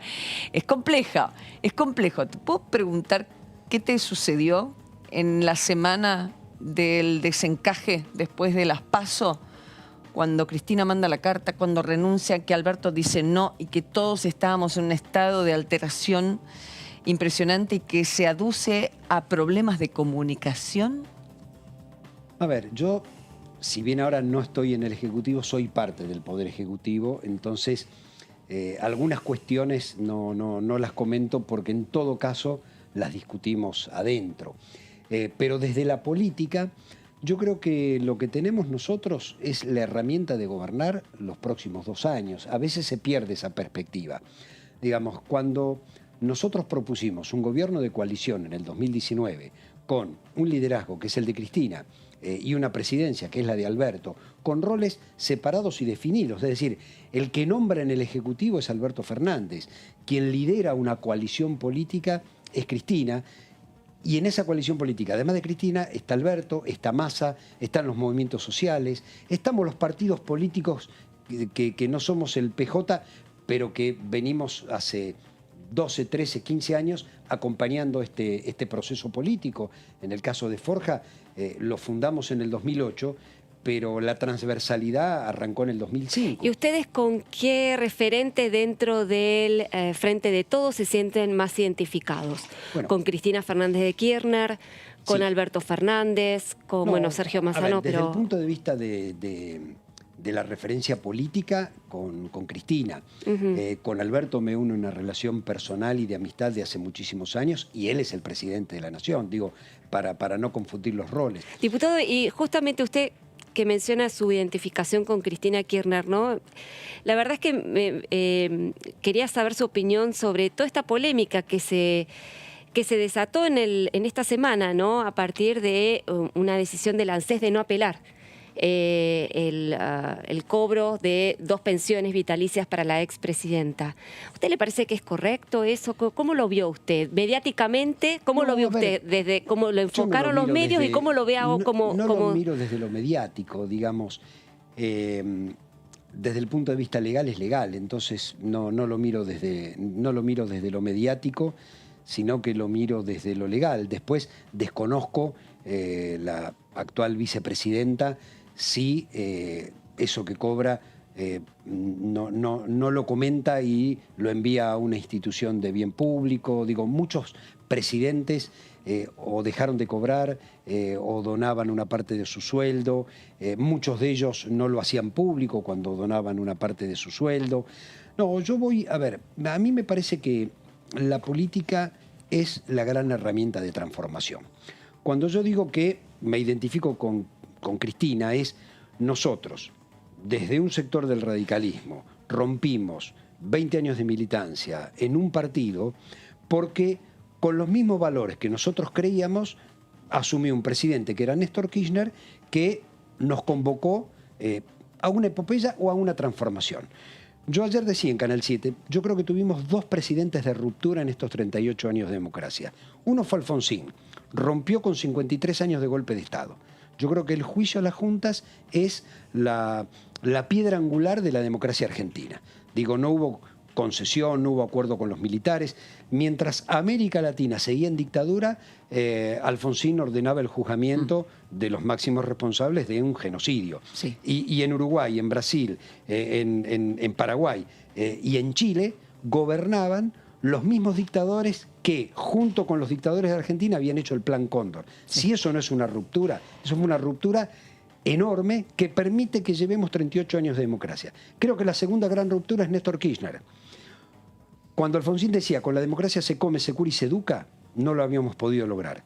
20 años después, Kirchner demostró que con la democracia se puede comer, educar, se puede curar. Entonces, lo que dijimos es, están estos valores todos juntos. No importa si es peronista o es radical, esto es lo que nosotros pensamos y creamos un propio partido, que nos identificamos con este pensamiento, pero que tenemos autonomía. De hecho, Forja tiene un gobernador, el gobernador de Tierra del Fuego. Entonces, formamos parte de un frente, pero tenemos nuestra propia autonomía, tenemos nuestro propio criterio, dialogamos. Ahora, creemos que hay un trazo grueso donde de un lado está el movimiento nacional, popular, americanista, y del otro lado uno neoliberal conservador. Ahora hay peronistas y radicales en los dos lados. Nosotros creemos en un modelo. Ese modelo lo reflotó Néstor Kirchner, lo continuó Cristina, por eso la identificación. Ahora, esto no va en desmedro de ninguno, al revés, es para poder ganarle a la derecha política, por llamarlo de alguna manera, había que unir a todos los sectores que más o menos pensábamos lo mismo en un mismo proyecto de país. ¿Quiénes los lideran? Cristina, Alberto, Massa, cada uno tiene una función. Massa es el presidente de la Cámara, Alberto es el presidente de la Nación, Cristina es la presidenta del Senado, y los partidos menores estamos acompañando este proceso, cada uno desde su lugar. ¿Y por qué cree que tuvieron la derrota tan inesperada de las PASO de septiembre pasado? Bueno, creo que la pandemia jugó un papel central. ¿La pandemia o la foto? No, la pandemia. Digo, o la inflación. Los argentinos perdimos el 20% del poder adquisitivo del salario durante el gobierno de Macri. Y en estos 2 años un 5% más. ¿Por qué? Bueno, porque en el 2020 prácticamente no hubo paritarias o fueron muy bajas, pero porque el aislamiento social preventivo y obligatorio de algo que no sabíamos cómo se manejaba. Digo, una pandemia significa algo que está en todo el mundo. Teníamos una ventaja en todo caso. En el hemisferio norte llevaba 4 meses de pandemia. Pensemos lo siguiente, en los primeros 3 meses el promedio de muertes en Europa Occidental era de 40.000 muertos por país, en los primeros 3 meses. Entonces, lo que se hizo acá fue un aislamiento social preventivo obligatorio que con el diario del lunes uno puede decir, nos apuramos mucho, a lo mejor no. No, Ahora, no fue con el diario del lunes, ya transcurriendo la pandemia ya habían pasado por lo menos un par de meses y ya había voces que decían, bueno, guarda con la economía, cuidado con la economía, nos vamos a estrellar con la economía, que fue lo que efectivamente pasó. Bueno, entonces perdimos la elección por la economía. Creo que y por la cuarentena eterna también, ¿no? Digo, por las restricciones tan alargadas en el tiempo, que justamente tuvieron impactos en la economía. Era la decisión del gobierno de preservar las vidas, a pesar de que tuvimos 117.000 muertos, de preservar la vida por sobre la economía. En este momento hay un rebote de la economía, digo, la industria tiene índices, la industria y la construcción superiores al 2019, es decir, anteriores a la pandemia. Perdimos la elección porque todavía no llegó al bolsillo de la gente ese rebote estructural que está faltando que llegue al bolsillo de la gente. Hay paritarias, la pretensión del gobierno es que las paritarias estén por encima de la inflación, por eso el congelamiento de precios. El congelamiento de precios, que yo ayer lo volví a escuchar a Feletti decir, es transitorio, es por 90 días, es simplemente para frenar la inercia y que el aumento no se coma el aumento de salario, porque si no, digamos... Es que ¿cuándo va a parar esto, Gustavo? Uno se lo pregunta y lo escucha al presidente decir y a la vicepresidenta y a todo aquel diputado acá todo el tiempo, Heller, que el otro día, que me dio una clase de que la culpa la tienen los formadores de precios de la inflación, pero entonces, pero en la emisión, entonces, ¿qué es lo que hace? Yo entiendo que no carguen sobre la emisión la inflación, porque es un factor más. Pero no es la centralidad. ¿Por qué digo que no es la centralidad? Pero están enojados con los supermercadistas y son ellos los culpables de... En todo caso, con la cadena de producción más que con los supermercadistas. Lo que pasa es que los supermercadistas hoy, muchos de ellos, son parte esencial de la cadena de producción. Digo, para los que tenemos unos añitos, hay una cultura inflacionaria en la Argentina que no existe en otros países del 75 para acá. Digo, del Rodrigazo hasta hoy tuvimos 4 o 5 picos hiperinflacionarios en la Argentina que hacen que si el dólar aumenta, aumentan los productos. Y si el dólar no aumenta, aumentan los productos. Por las dudas, por si mañana aumenta el dólar. Esa cultura inflacionaria que solo pudimos frenarla en algunos periodos del 75 para acá, me parece que, es responsabilidad. Hemos gobernado de todos los colores políticos. Entonces, nosotros hemos tenido momentos de escasa inflación, por ejemplo, la convertibilidad, pero de alta concentración económica. Entonces, cuando uno ve que en el menemismo creció el PBI, pero a su vez creció la desocupación y la pobreza, lo que dice es, si creció el PBI, creció al mismo tiempo la desocupación y la pobreza, es que muy pocos ganaron mucho más. Y la mayoría perdió. Cuando vos ves el periodo que va 2003-2011, con una interrupción en el medio 2008-2009, que es la crisis mundial, crecimos a tasas chinas, con una diferencia. Creció el PBI, pero creció el empleo y creció el salario real.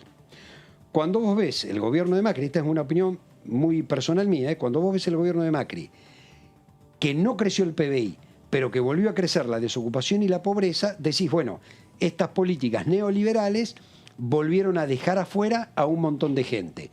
Lo que correspondía en un gobierno peronista era volver a crecer el PBI, el salario real e incorporar gente al mercado laboral. ¿Por qué no sucedió en esos 2 años? La pandemia lo impidió.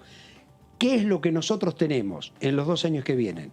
El gobierno como herramienta. Digo, para ganar, no solo ahora, en el 2023, lo que hay que hacer es gobernar.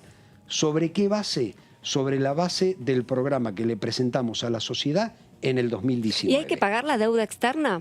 Digo, porque le pregunto esto, y voy con la pregunta directa, porque está muy bien lo que usted dice, hay que gobernar, pero da la impresión de que en el propio oficialismo no hay una coincidencia sobre qué camino adoptar. Si por acá, por el medio, digamos, hay como posturas divergentes. Yo creo que lo hay. No poniendo a los argentinos de rodillas, dijo hoy Alberto. A ver, pero está claro, o sea, hay un sector que dice hay que cerrar un acuerdo con el fondo, por ejemplo, y otro sector que dice no hay que cerrar, o por lo menos tener todo demasiado o muy acotado el acuerdo con el fondo para no, digamos, que no sea un acuerdo que sea perjudicial para nuestro país, no cerrar de cualquier manera, eso lo dice la presidenta y lo dijo ayer el presidente también. Pero eso lo dice el presidente, lo dice la vicepresidenta, lo dice el presidente de la Cámara. Uno podría decir que son los 3 líderes del espacio, reconociendo que el liderazgo mayoritario cuantitativamente lo tiene Cristina Fernández de Kirchner. Entonces, cuando alguien dice en el gobierno hay contradicciones, no. La verdad que los 3 dijeron exactamente lo mismo. Entonces, y los 3 están diciendo, no podemos arreglar de cualquier manera. Digo, hay que arreglar porque uno no puede escaparse del mundo. Fue una irresponsabilidad del Fondo Monetario financiar la campaña electoral de Macri, 44.000 millones de dólares que no están en el país. No es la primera vez que pasa, no están en la Argentina. Digo, esos 44.000 millones de dólares no están en obras de infraestructura, se fugaron. Entonces, ahora hay que pagar. ¿Qué es lo primero que dijo Alberto? Y lo mismo dijo Cristina, no bien asumimos. Hay que pagar, porque no nos queda otro remedio, en el mayor plazo posible, con la mayor gracia posible y con el menor interés posible. ¿Qué dice el fondo? Bueno, hay cosas que no puedo modificar. Bueno, el gobierno va a llegar a un entendimiento con el mayor plazo posible, con la mayor gracia posible.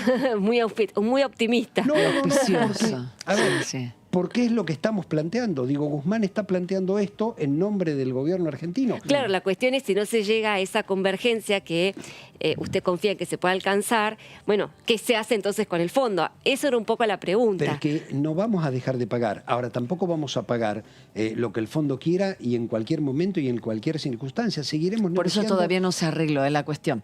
Decreto DNU 690, el famoso DNU 690, que acá el diputado lo sabe muy bien.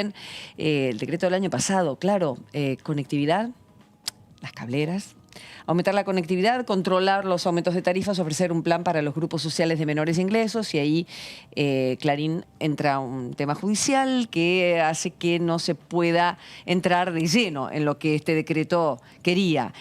¿Cómo lo van llevando? Porque es verdad, aumentaron menos que la inflación los servicios de telefonía y cable, pero en cualquier momento se viene otro aumento. A ver, sí, entre noviembre y diciembre las empresas van a dar un aumento no autorizado por el ENACOM, pero amparados, valga la redundancia, en el amparo judicial. Al decreto. Exacto. El decreto está vigente, pero suspendido para algunas empresas. Y ese es un problema. Digo, es un problema. Nosotros no tenemos un sistema de revisión constitucional de tribunal único. Digo, en muchos países existe un tribunal constitucional, entonces en 30 días el tribunal dice si la ley es constitucional o inconstitucional. Acá puede tardar 3 años, 4 años, y mientras tanto, a través de medidas cautelares no se aplica. Hay una ley de medidas cautelares y la Corte tiene dicho, por el caso Clarín con la ley de medios, que una medida cautelar no puede reemplazar a una ley de fondo. Es decir, no podés alargar la medida cautelar in eternum. ¿Qué hizo la Cámara? La Sala 2 Contencioso Administrativo Federal de la Ciudad de Buenos Aires suspendió por 6 meses y la semana pasada prorrogó por 6 meses más. Es decir, de abril de 2020 a abril del 2021 tenemos dificultades para aplicar el decreto a todos porque algunos están amparados. Ahora, ¿qué decía el decreto? ¿Qué dice y por qué sacamos el decreto? En realidad la pandemia lo que hizo fue adelantar un hecho que se iba a dar, que era declarar servicio público a las telecomunicaciones. ¿Por qué? Porque así como la luz, el gas y el agua son servicios esenciales, también lo es Internet. Y en la pandemia eso quedó blanco sobre negro. Más que demostrado. Sobre todo en la cuestión educativa, trabajo. Absolutamente. Pero fíjense lo siguiente. El Congreso sanciona una ley que permite el teletrabajo. 2,5 millones de argentinos trabajan desde la casa. Se modifica la ley de educación para que los chicos estudien también todo el 2020 desde la casa. Ahora, ¿qué le decimos a esos padres y a ese trabajador? Lo haces desde tu casa, pero vas a pagar lo que la empresa quiera. Entonces nosotros sacamos un DNU ratificado por el Congreso que dice el precio debe ser justo, equitativo y razonable. Debe estar basado ese precio justo en inversión, costos y tasa de ganancia. Entonces la empresa propone el aumento, pero debe demostrar la estructura de costos.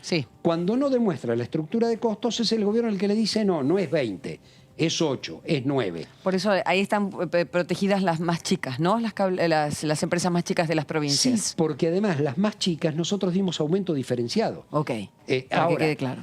Frente a eso, ¿qué hicieron las empresas? Fueron a la justicia y dijeron, esto afecta a mi negocio porque podría estar vulnerando el derecho de propiedad. ¿Qué dice la justicia? En lugar de ir a la cuestión de fondo, dice, bueno, por ahora suspendo y después vemos. Nosotros lo que decimos es, en el mientras tanto, hay 55 millones de líneas de celulares sobre 45 millones de habitantes. ¿No les parece que es un servicio esencial a esta altura? que la comunicación a través del celular, por ejemplo, sirve no solo para estudiar, para trabajar o para pedir una receta, sino para conseguir un trabajo o para hacer changas. Digo, la familia, ¿por qué hay más celulares que personas? Sí. Porque la familia lo utiliza absolutamente para todo. Entonces, lo que nosotros decimos es que el precio tiene que ser justo. Pusimos la prestación básica universal. Sí. Se dieron unas 400.000 prestaciones básicas universales. Bastante. ¿Qué pretendían? Para tener una idea. 4 millones. Ah, ok. Pero una de las empresas, en lugar de dar, sacó un plan similar y dio 1 millón. Bien. Es decir, estamos hablando de 1.400.000. Vos me decís, ¿aumentaron más de lo que el Estado autorizó? Sí. Pero el efecto del decreto es que aumentó menos que la inflación. Sí, un 30 más o menos. Entonces, a un 50 y pico. Tuvo un efecto. Tiene un efecto. Bien. ¿Nosotros qué queremos? Seguir dialogando con las empresas y que el decreto se aplique. Bien. No es que nosotros establecemos el precio. Lo que le decimos es, como es un servicio esencial, díganos por qué van a aumentar y muestren los costos. Y siguen compitiendo entre ustedes. Y después, vos estás en una compañía y te ofrecen un 40% de descuento, un 50%, un 60%, no nos metemos. Lo que decimos, del precio de lista, si va a aumentar, justifique el por qué. Bien. Es Gustavo López, sí, es vicepresidente de NACOM en estado ahora de hibernación. De hibernación, de suspensión hasta que termine con su rol aquí en la Cámara de Diputados, porque ha jurado como diputado nacional por unos días, pero dispuesto a hacer bastantes cosas. Sí, y es un honor. En el área de Vuelvo a comunicación. repetir, bien, para despedirme, es un honor representar, es el más alto honor que puede tener un militante político, representar a su pueblo en el Congreso Nacional. Así que soy un agradecido. Gracias, Gustavo. No, a ustedes, gracias. Una de las leyes importantes de ayer, si no la más notoria, fue la de etiquetado frontal. Y el diputado Francisco Sánchez tuvo lo suyo para decir al respecto. Lo escuchamos. Mi voto en ese proyecto fue negativo. Yo tengo presentado mi propio proyecto de etiquetado, que lo presenté el año pasado, y que era un proyecto más, por decirlo de alguna manera, más al estilo europeo, más al estilo de lo que está aprobado en Europa hace un tiempo, y que me parece que es más acorde a lo que se necesita. Más información, mejor información, menos, inclusive le diría, por ahí suena un poco raro el concepto, pero menos estigmatización de algunas cuestiones, y más claridad informativa, sobre todo más claridad informativa para que sean los consumidores los que toman la resolución sobre lo que consumen con más claridad, que es la que hoy falta. Hoy la verdad que las etiquetas de alimentos no tienen suficiente cantidad de información, y le diría, hay una cultura de consumo en Argentina para las personas que podemos consumir, que lamentablemente somos cada vez menos, somos cada vez una minoría menor. Para esa minoría que se puede abastecer de determinados productos cargados de grasas, de azúcares, de sodio, de calorías, para esa minoría que, reitero, cada vez somos menos, que nos podemos alimentar con esos productos que muchas veces son caros, lo que conviene es tener la mayor cantidad de información posible. Ya nos vamos a estar acostumbrando a ver entonces estos octógonos negros y teniendo ya más en claro qué es lo que estamos consumiendo, que el espíritu de la ley va por ese lado, lo que tiene que ver con el garantizar el derecho a la salud, a la alimentación adecuada, brindando información nutricional simple, comprensible en los alimentos envasados y bebidas analcohólicas. El diputado Mestre también agregó su parecer. Todos temas se vinieron trabajando, que había consenso. Creo que eso es para destacarlo, ¿no? Porque después de 3 meses donde no nos podíamos poner de acuerdo, donde hubo un parate, por supuesto también por el tema electoral, creo que ha sido bueno que de cara a la ciudadanía que podamos convocar a una sesión con temas que realmente hacen a la importancia que tiene la ciudadanía estos temas, ¿no? Creo que el alivio fiscal, el etiquetado frontal de alimentos, la ley ovina, son todos temas importantes. La política se construye así, dialogando. Por eso hace 2 semanas fracasó la reunión, la citación esa que había sido pedida por el presidente del bloque del Frente de Todos, fracasó casualmente porque nunca nos convocaron, nunca ni siquiera llamaron para ver qué temas íbamos a tratar, Por supuesto que entonces ahí la responsabilidad de juntar el quórum era del oficialismo, el que lo pidió. No obtuvieron el quórum, primero por el cachetazo electoral muy grande que recibieron el 12 de septiembre. Segundo, porque muchos de los aliados que tenía el gobierno nacional hoy ya no son tan aliados. Y tercero, por esta forma de manejarse unilateralmente que por supuesto provocó que no haya habido sesión ese día. Pero sí me parece importante esto. Lo que pasó después. Sí, sobre todo que la política se construye con diálogo, se construye intentando lograr consenso. Así es, intentando lograr consensos, y de esto ha habido bastante y lo ha visto en estos meses la diputada Alcira Figueroa, a quien recibimos, provincia de Salta. Hola Alcira, ¿cómo estás? Hola, ¿cómo están? Ahora sí el saludo al aire. ¿Cómo están ustedes? Un placer realmente estar acá con después ustedes, después de tanto tiempo. Gracias, preciosa. Gracias, perdón por lo coloquial, pero ha sido una de las diputadas que siempre estaba ahí atendiendo el llamado de DTV, que nos encantaría que muchos de los diputados de esta casa lo hicieran, y siempre Alcira, conjuntamente con otros que tenemos mucha estima también, lo hacen para dar cuenta de su trabajo. Antropóloga, política militante por los derechos humanos, pueblos originarios, feminista. ¿Estás bien, Alcira? Sí, bastante bien, de lo que pensé que podía estar después del COVID, ¿no? Es cierto que te has enfermado. El COVID hizo estrago en muchas familias, lamentablemente. Y bueno, 2 semanas bastante duras. ¿Estabas vacunada cuando te agarró? Sí, yo tenía las 2 dosis, si no creo que hubiera sido peor, ¿no? Así que bueno, hay mucha gente que no está vacunada y la pasó muy mal, ¿no? Y aún vacunados también, tengo gente conocida que también se ha enfermado fuerte. Sí. Por suerte es leve siempre lo que deja el virus, no es tan fuerte en las personas que estamos vacunadas, ¿no? Así que bueno, acá estamos. Alcira, otra de las diputadas también que llega por un tiempo acotado a la Cámara, y tal vez, como decía recién el diputado López, que acaba de asumir, ¿te dan ganas de seguir en carrera para asumir una banca ya formando parte de una lista y no entrando como suplente, como le ha sucedido a la diputada ya unos cuantos meses? ¿Cuántos meses has cumplido? Y sí, nos hubiera gustado mucho. Es más, teníamos armando una lista alternativa en Salta, pero bueno, decidimos en honor a la unidad y para poder acumular el mayor caudal de votos del Frente de Todos, acompañar la lista que se armó finalmente con el acuerdo, el consenso, para que sea mucho más fuerte, ¿no? El caudal de voto y podamos realmente tener los resultados que hemos tenido en Salta, por lo menos, ¿no? El Frente de Todo, con bastante votantes, y seguramente va a entrar uno de ellos a la Cámara del Frente de Todo en Salta, ¿no? Y diputada, a nivel nacional, esto de no haber tenido distintas listas, no competir internamente en el Frente de Todos, ¿cree que los perjudicó? En los distintos distritos, no hablo puntualmente de Salta, que usted dice que hicieron una elección aceptable, pero se vio que en muchos distritos, frente a la competencia que había en otras listas, quizás eso lo perjudicó con algún tipo de porcentaje de votos. En algún sentido sí, yo creo que sí. Nosotros hemos apostado un poco más a la unidad, solamente se presentaron 2 listas, así que no fue mejor, digamos, ¿no? de lo previsto, porque sí, haciendo unidad, consenso, acuerdo dentro del mismo frente, nos favoreció esta vez.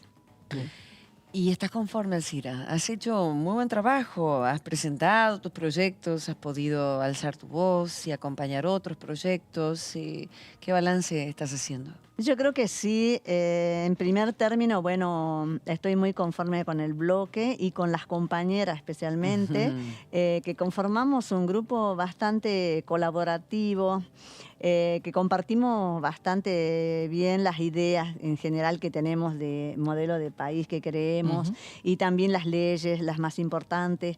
Y hemos dado siempre el acompañamiento, ¿no? A cada colega que presentó un proyecto, y nos hemos sumado, por lo menos de parte mía y de mi equipo, nos hemos sumado a todas las iniciativas que creímos que apuntalaban a apoyar a los derechos, también a garantizar una mejor calidad de vida para nuestros argentinos y argentinas. Así que en ese sentido, bastante conforme. Me gustó mucho estar integrando el grupo de las DIPUS, como decimos nosotros, y porque hubo mucha colaboración, mucho compañerismo. Vamos a mencionar. Mucho compañerismo desde el inicio del día que asumí, realmente una disponibilidad plena, buena, tanto también de las autoridades del bloque, así que más que conforme. Y aparte hemos tenido la posibilidad histórica, si se quiere, ¿no? Que desde el sector popular de la provincia, de militantes que somos en mi equipo y yo, y bueno, también los compañeros a quienes representamos, que podamos traer la voz, ¿no? Del interior profundo, las necesidades, todo lo que se plasmó en proyectos de ley y también en gestión, porque hemos tenido la oportunidad de conocer los distintos ministerios, de tomar contacto con los ministros, de expresarle nuestra preocupación, ¿no? En lo que hace a vivienda, en lo que hace a ayuda alimentaria, en lo que hace a trabajo, en lo que hace a la cuestión ambiental, que es de una fuerte preocupación mía y del equipo también, ¿no? El tema ambiental. Así que el tema agua para las comunidades, para las zonas rurales, la electrificación, también los caminos.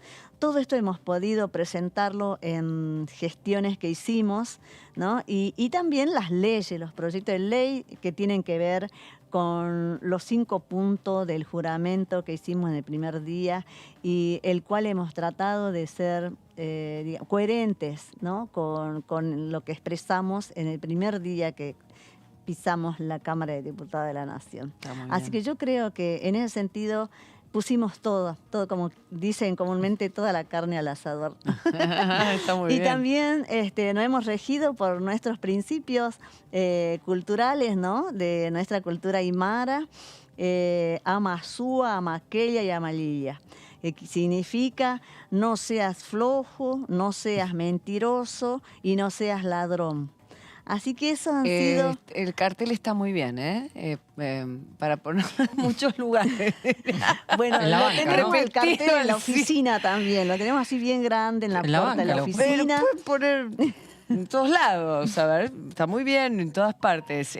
Sí, como cartel en la banca, ¿no? Repetilo, por favor, el idioma aymara. Amazúa, Amaquelia y Amalilla. ¿Qué quiere decir? No seas flojo, no seas mentiroso y no seas ladrón.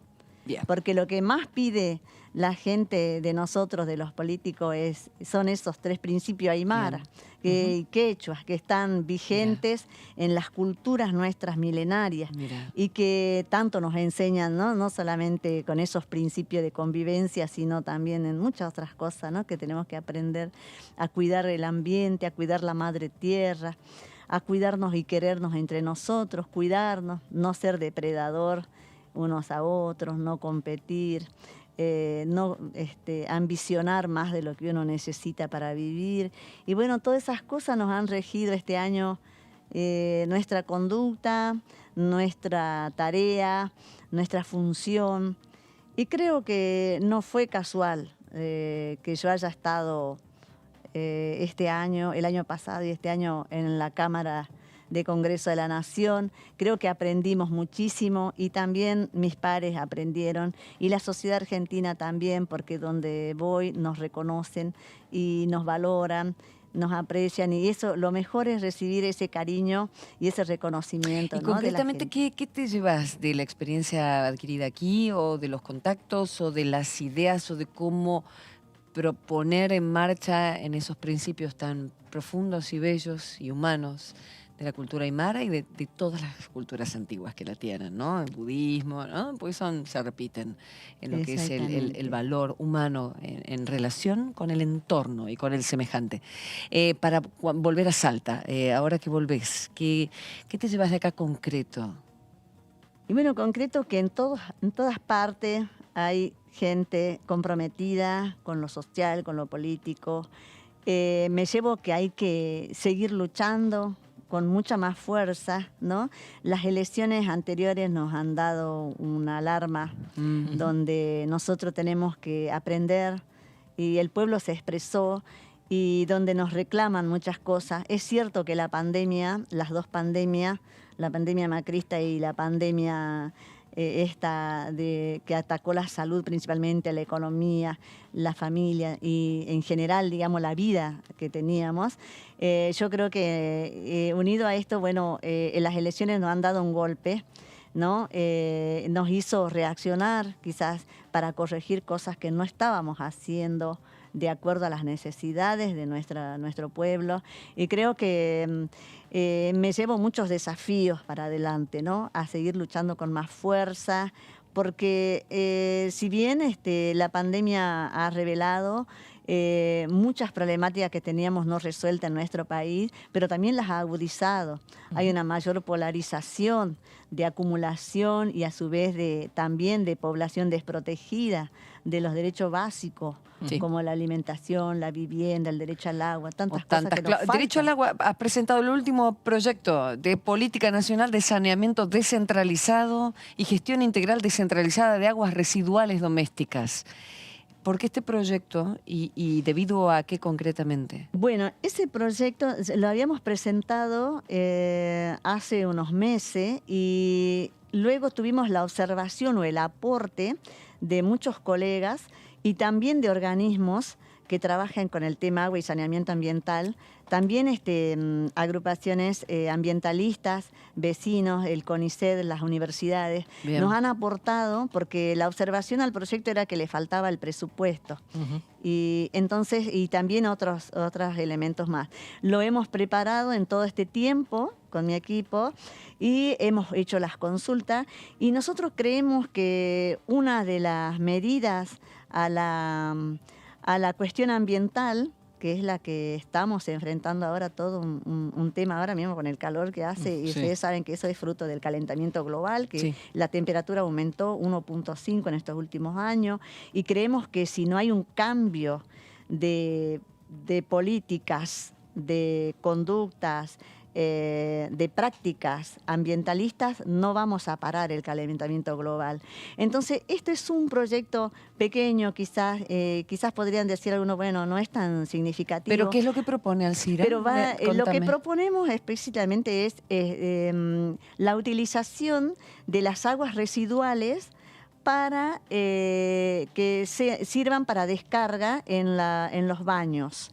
Por ejemplo, que podamos, y también no usar el agua potable para claro, y proponemos sistemas pequeños, cloacales, más bien barriales, y manejados por cooperativas o los mismos municipios, sistemas económicos, pero de conducción de los efluentes cloacales. O sea, para no seguir contaminando los mares y los ríos, que los tenemos totalmente contaminados. Por lo menos en Salta, el río Arenal, que cruza casi toda la ciudad, es un basurero.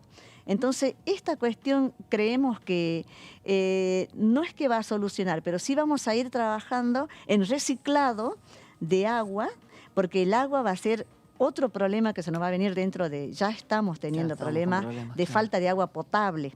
Y no podemos seguir utilizando el agua potable para los baños, por ejemplo. Ya sabemos que otros países que están más adelantados lo están haciendo, digamos, reciclando o por lo menos reduciendo el consumo del agua en los baños, el agua potable, el agua el agua de lluvia que no se utiliza para nada, cuando podría, y otros países lo hacen, ¿no? Las casas inteligentes que tienen su reservorio de agua, de lluvia, para regar. Bueno, esa es otra idea que se puede transformar en un proyecto fácilmente y proponer que las nuevas construcciones, por ejemplo, de casas ya tengan incorporadas las canaletas y el reservorio. Eso sería un proyecto interesante. Esto también tiene que ver con, entonces, la reutilización de las aguas grises y también el manejo del sistema cloacal en forma local, digamos, en pequeños núcleos de vivienda, en las zonas periurbanas, especialmente donde no hay servicio de cloacas, y en las zonas rurales. Así que, bueno, es una propuesta que teníamos, algo que... ¿Has hablado con Malena Massa, Malena Galmarini, por supuesto, la esposa del presidente de la Cámara, directora de AISA? Sí, bueno, el presidente de la Cámara está, por supuesto, al tanto del proyecto. Sí, tenemos apoyo de muchos diputados, incluso de la misma oposición. Se han interesado muy bien en este proyecto. Mira, o sea no es poco. Sí, no, es gran parte del avance del proyecto. Claro, sí, yo creo que, bueno, ojalá que no pierda estado parlamentario y se lo pueda aprobar, aunque no estemos nosotros, pero bueno, es un aporte que estamos haciendo. Usted es de una zona de Salta donde hace varios años empezaron a verse los primeros impactos de lo que se llamó la deforestación o el corrimiento de la frontera agrícola. y todo lo que produjo con inundaciones y diversas cuestiones en la zona de Salta, en el límite con Chaco y con Formosa, ¿no? ¿Cómo está la situación? ¿Se siguen viendo esos cambios climáticos, esa situación de gravedad que pudimos ver en algún año? Sí, por supuesto que siguen. Ahora tenemos las altas temperaturas y les comento, por lo menos en mi zona, por ejemplo, generalmente en septiembre ya comenzaban las lluvias y ahora estamos entrando a noviembre y no hay nada de lluvia, pero también tiene que ver con que los grandes productores lanzan esas bombas para correr la lluvia y que no haya lluvia. O sea, por eso hay muchas zonas donde no está lloviendo, que siempre llovía, digamos, y ahora el impacto es tan grande que no tenemos lluvia y ya entramos a noviembre. Y es una cosa extraña, pero también esa modificación que se hace al sistema natural, digamos, de las lluvias que son ya empezando el verano, al final de la primavera, no se está dando, pero justamente por incidencia de las grandes empresas, ¿no? De que están impidiendo la lluvia. Y después viene lo otro que hay que atajar, que son las inundaciones. Una vez que dejan de enviar estas bombas Vienen todas juntas. Vienen las inundaciones y la lluvia en sobreabundancia, donde realmente también genera muchos problemas.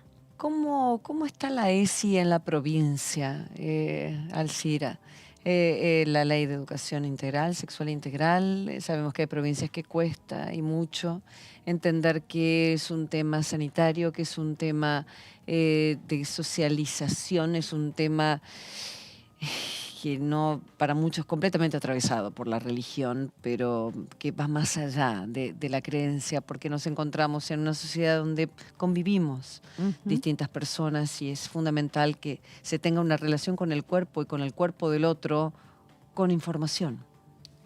Bueno, la aplicación es lenta, ¿no? Como todas las leyes por ahí interesantes que tienen que ver con esto, con esta cuestión de la formación, de ir modelando una mentalidad diferente, ¿no?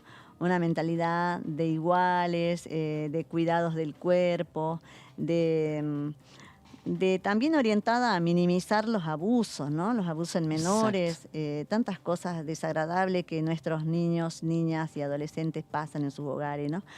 Y es lenta la aplicación, pero hay experiencias muy interesantes. Se ha capacitado bastante también no solo a docentes, sino a distintas áreas, en el área de salud. O sea, hay de las organizaciones, especialmente de mujeres, ¿no? En Salta, que es muy importante y muy fuerte, ¿no? Creo que tiene mucho que ver con la participación de las mujeres, ¿no? En estas leyes y en otras que tienen que ver con relacionadas al feminismo, pero se está aplicando. Y ahí ya los ministerios demoran un poquito para poder aplicar, ¿no? Tiene que haber una decisión política fuerte. Eso todavía no existe, así que hay esfuerzo de organizaciones, de docentes también, de algunas escuelas que lo aplican muy bien. Y bueno, y esto también le voy a decir que Salta nos conocen por el catolicismo y bueno, y todo lo que hay alrededor. Y es muy difícil, sí.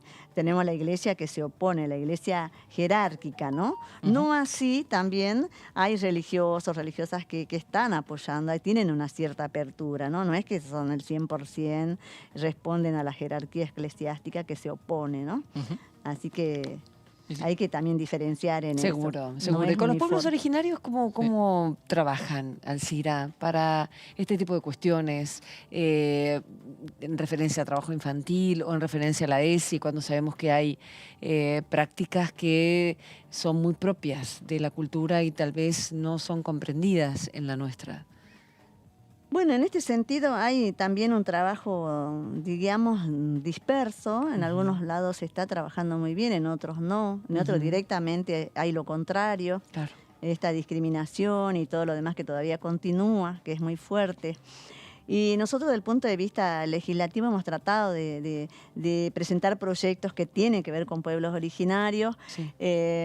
Atendiendo a demandas concretas, ¿no? A demandas de los colectivos que se organizan alrededor de las demandas y de los derechos que necesitamos alcanzar para un buen vivir de nuestros pueblos originarios, ¿no? Así que esto también es dispar, ¿no? Muy dispar. Todavía, lamentablemente, había un programa maravilloso en Santa Victoria Este de salud intercultural que se cortó, digamos, ¿no? Porque no hubo una decisión política de parte de la provincia de apoyarlo y que estaba muy bien organizado. Y más que todo por médicas, algunas indígenas, y que estudiaron en Cuba. Mirá. Y trajeron todo el tema del marco para trabajar en salud comunitaria, Muy bien. ¿no? Y que estaban haciendo un trabajo excelente. Por eso quizás es una de las cuestiones que no tuvimos el año pasado, muchos niños muertos por desnutrición. Había Bien. todo un trabajo Bien. de interculturalidad, donde Muy se bueno. respetaba esto, ¿no es cierto? O sea, de la médicas que mujer sabían el indígena. idioma y respetar las prácticas de la mujer indígena. Exactamente, Claro. esto fue fabuloso el año pasado y se cortó el financiamiento para ese proyecto intercultural, lamentable. Porque ese grupo, bueno, se desarmó de profesionales jóvenes y se dejó de hacer ese trabajo de prevención, más que todo, Claro, de salud ok. comunitaria, Bien, bien. donde justamente se trataba no solamente con los niños y niñas, sino con adolescentes y con mamás y Bien. con adultos, es decir, una atención personalizada y domiciliaria y a nivel comunitario. Correcto. Fue un programa maravilloso que, bueno, que lamentablemente no hicimos todos los trámites en todos lados, pero no pudimos hacer que continúe. Y diputada, estas últimas semanas hubo toda una polémica por el tema de la situación de los pueblos originarios en el sur y en paralelo aquí en el Congreso, en el Senado y posiblemente llegue a la Cámara de Diputados, se está tratando un proyecto de emergencia territorial indígena para evitar desalojos, y todo esto envuelto en esta polémica que se ha dado en las últimas semanas. ¿Cómo es la situación en Salta? ¿Qué opina sobre esto? Y cómo está la situación de la tierra en posesión de los indígenas en la provincia de Salta. Bueno, justamente nosotros hace unos meses también presentamos el proyecto de emergencia territorial para el relevamiento de las comunidades que falta, porque justamente esa ley está apuntalada, que se vence ahora en noviembre, para frenar los desalojos y hacer el mapa territorial de cada comunidad como un censo propio, que tiene indicadores propios y que releva a las comunidades, las pone en valor y también ha servido en muchísimos casos en Salta para frenar los desalojos. Nosotros presentamos con un agregado a esa ley que nosotros queríamos que esté, en diputado está esa ley presentada, la presentamos y hay un ítem que hemos agregado a la ley anterior que tiene que ver con que esos mapas territoriales esté también registrado en inmueble, en la dirección de inmueble. Bien. De tal manera de impedir que vaya un particular con un boleto de compra-venta o a reclamar un título de propiedad cuando hay comunidades adentro viviendo. Hace poco hemos tenido un conflicto muy terrible en la zona de Rivadavia, donde la familia Macri, bueno, reclama un territorio que está poblado de pueblos originarios y campesinos criollos. Y ahí hay un conflicto muy grande. Por suerte, gracias a la lucha de esa zona, de todos los pobladores, en la marcha y todo lo que se hizo, se logró frenar en Tartagal el desalojo. Pero es una cuestión que sacó una jueza, ¿no? Por presión de la misma gente, de las mismas comunidades y de los mismos pobladores. Pero bueno, esto, si tenemos la ley, eso se va a evitar, digamos, vamos a tener un instrumento que proteja. Si no se Y sanciona... hoy se está trabajando en el Senado con un proyecto similar y que tiene ya armado también un presupuesto para darle continuidad a ese relevamiento. Y justamente venimos de ahí nosotros ahora. Si no se llega antes de noviembre con la sanción, suponiendo que en la Cámara de Diputados quedará 1 o 2 sesiones más antes del 30 de noviembre que termina el periodo parlamentario, se cae la ley, digamos, queda desprotegido a la situación de los Ese es pueblos. el temor nuestro, que se caiga y se aproveche, como están diciendo ustedes, de que se dupliquen los desalojos, las órdenes de desalojo y los conflictos sociales, ¿no? Que ya son muchos, digamos. Alcira, ha sido un verdadero placer conocerte. Bueno. De verdad que sí, que esperamos volver a tenerte, bueno, antes de que termine, por supuesto, el periodo y en un futuro, cómo no, ya como diputada elegida por una lista o simplemente que tus proyectos puedan ser realidad en ley, en forma de ley. Gracias, diputada. Bueno, muchas gracias a ustedes por el placer. tiempo y bueno, un saludo también a toda la teleaudiencia. Claro que sí, desde la provincia de Salta, ahí les mandamos un cariño a todos, que ha estado un pedacito, cuando vienen los diputados, un pedacito de la provincia está aquí. Ya nos vamos, Alci, quédate un segundito nomás. Gracias, compañero. Un gusto, como siempre. Saludamos a Laurita Serra también, será hasta mañana con más DTV, Periodismo en el Congreso, claro.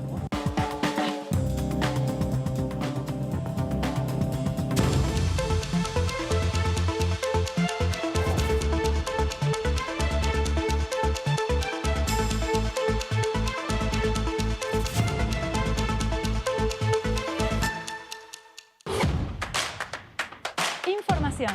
Análisis. Diálogo. Consenso. Innovación. Economía. Ambiente. Tecnología.